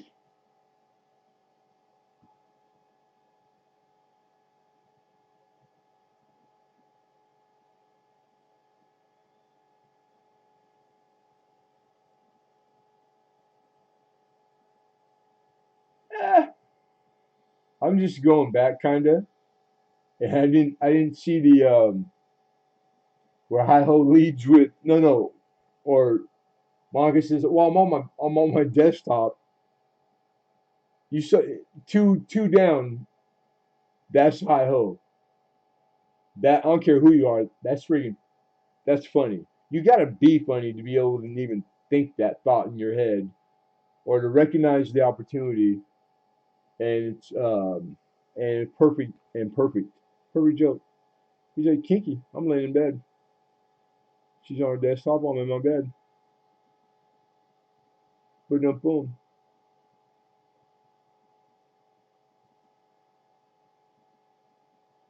Good. I'm good. That's what I like to hear. Right on. You guys cooled down up there now, right? We had one random day, but yesterday, I think some of you I was in stream before I left, and I went and picked up David Logan at the Rams Stadium because he was working there during the Raider game last night. It took me an hour to get like half a block. I can't believe how many people. That place is big. But yeah, the rain, it just like thunderstorms and then lightning all night. You wouldn't hear it, and I mean, you could see it 360, and it would just light up the pitch black night, and just over and over. Like it just seemed like it wouldn't stop for hours. And I hadn't seen lightning in like God, probably over a decade.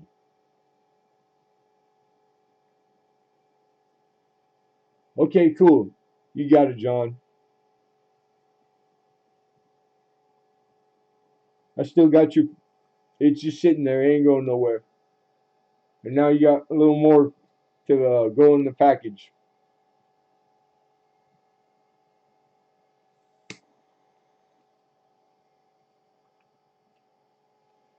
So anyhow, I try to keep up, but the last couple videos, I remember Miss Canadian Scrapper had the skeeters and like the crazy heat. So I'm assuming because I've never been to Canada.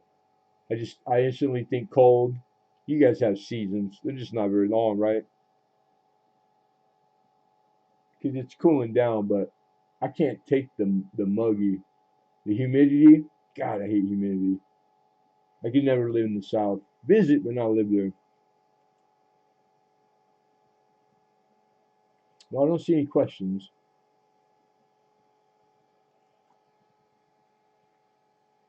I don't even see any chat. You guys are pretty. Everybody tuckered out. Forgot to eat your Wheaties this morning. What's going on? Well, let's see. Who else is? That's probably what it is. You guys are double windowing it.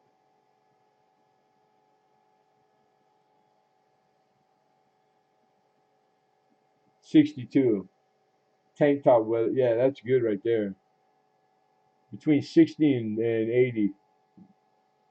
Yeah, you couldn't pick a wrong degree for me. Right on.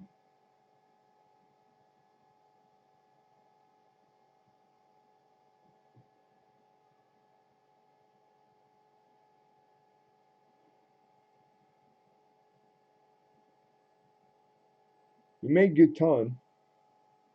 I was 15 minutes late. 3:15, and I got 6:48 p.m. Still dusk, kind of. Sun's still kind of up. I timed it. 12:48 p.m. It's been a long day. Yeah, Hi Ho's on the whole other side of the world. He's in the future.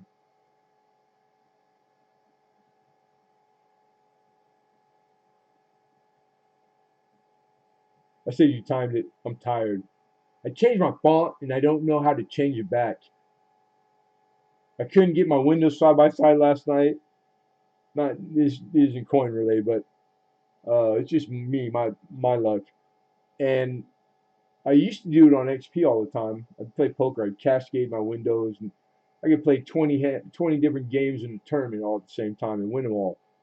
And I can't get two stupid windows side by side to play trivia with Pammy J last night. And I finally, it was settings in Google, not my bar, title bar or just the desktop. And I thought, while I'm in there, if it ain't broke, don't fix it, people. And I thought, I'll change the font and I'll change like the size of the font. And I did that, and I didn't think it through because it's like it affected the my browser stuff different than it did unbrowser, and it's small. It's too small. But I can't get back. I couldn't find it. I tried finding it before it came on. I couldn't figure it out. So I broke it. I was visiting Can Collectibles. He's in L.A. Yeah, I'm just outside of L.A. I'm in L.A. County, but Long Beach. L.A.'s well traffic. LA is a 10-minute drive that in 45 years it's an hour drive because of the traffic.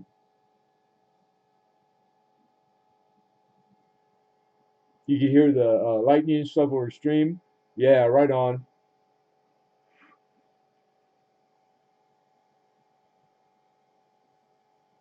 Oh, you didn't know that? Yeah, he's in Australia, brother. That's past the international date. Like he's tomorrow, like time wise with the round Earth. Shout out round Earthers.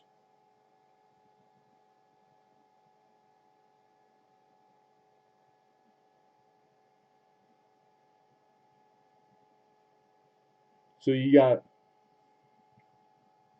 that's quite a bit. He said he's noon, almost 1 o'clock in the afternoon, and Pacific time. I'm in 6:51 p.m.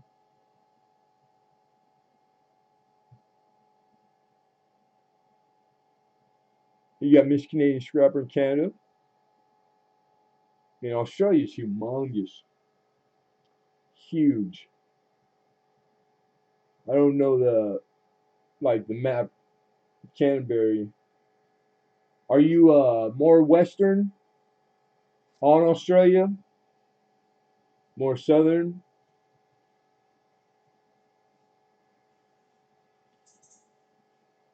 Yes. I'm gonna go get my car.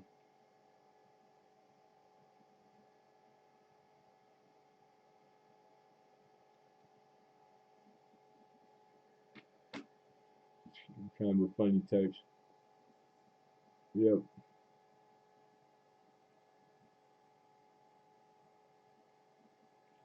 Southeast. That's the farthest away from us you can get.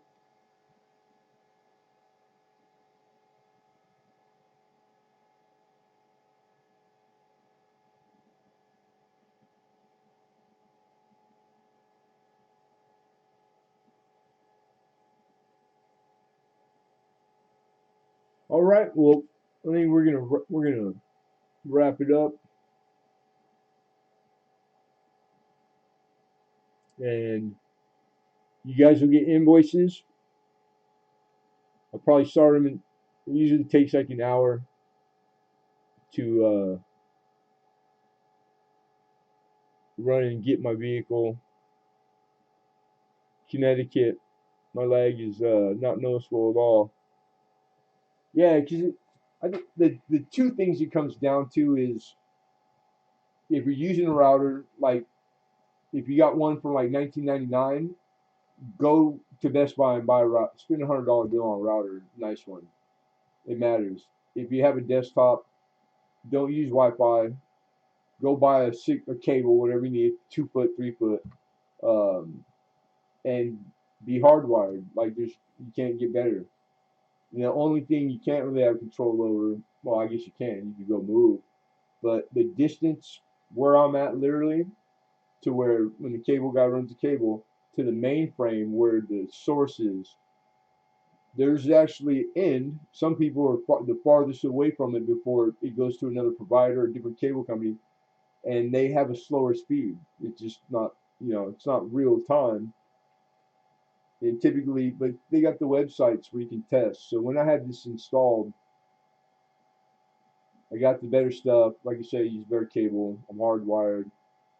I got a better router. If anything ever need to be Wi-Fi. Um, but it's just dumb luck. Like I don't know where the mainframe is, but when he tested it after installation, I guess we're close to it. So better lucky than good any day. And that you fall in the 10-second default. That's what a default is for. So that the guy in Connecticut um, is right there with me in 10-second time. We're like the whole time, solid. And someone who lives a few cities over and they're having problems, they're just lucky to draw.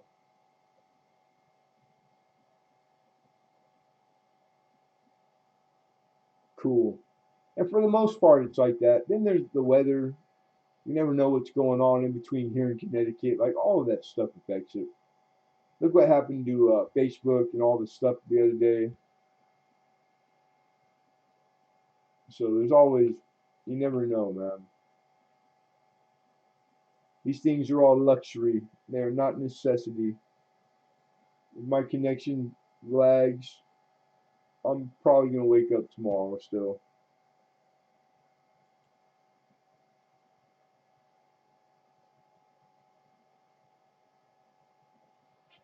All right. God, I made a mess.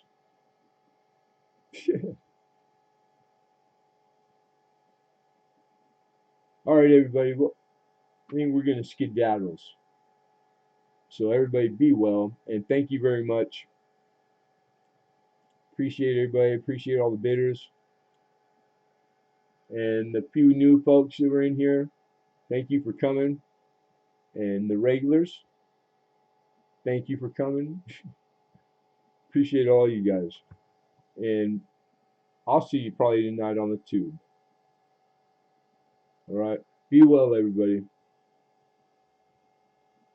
Take care. Be nice to each other. Be kind.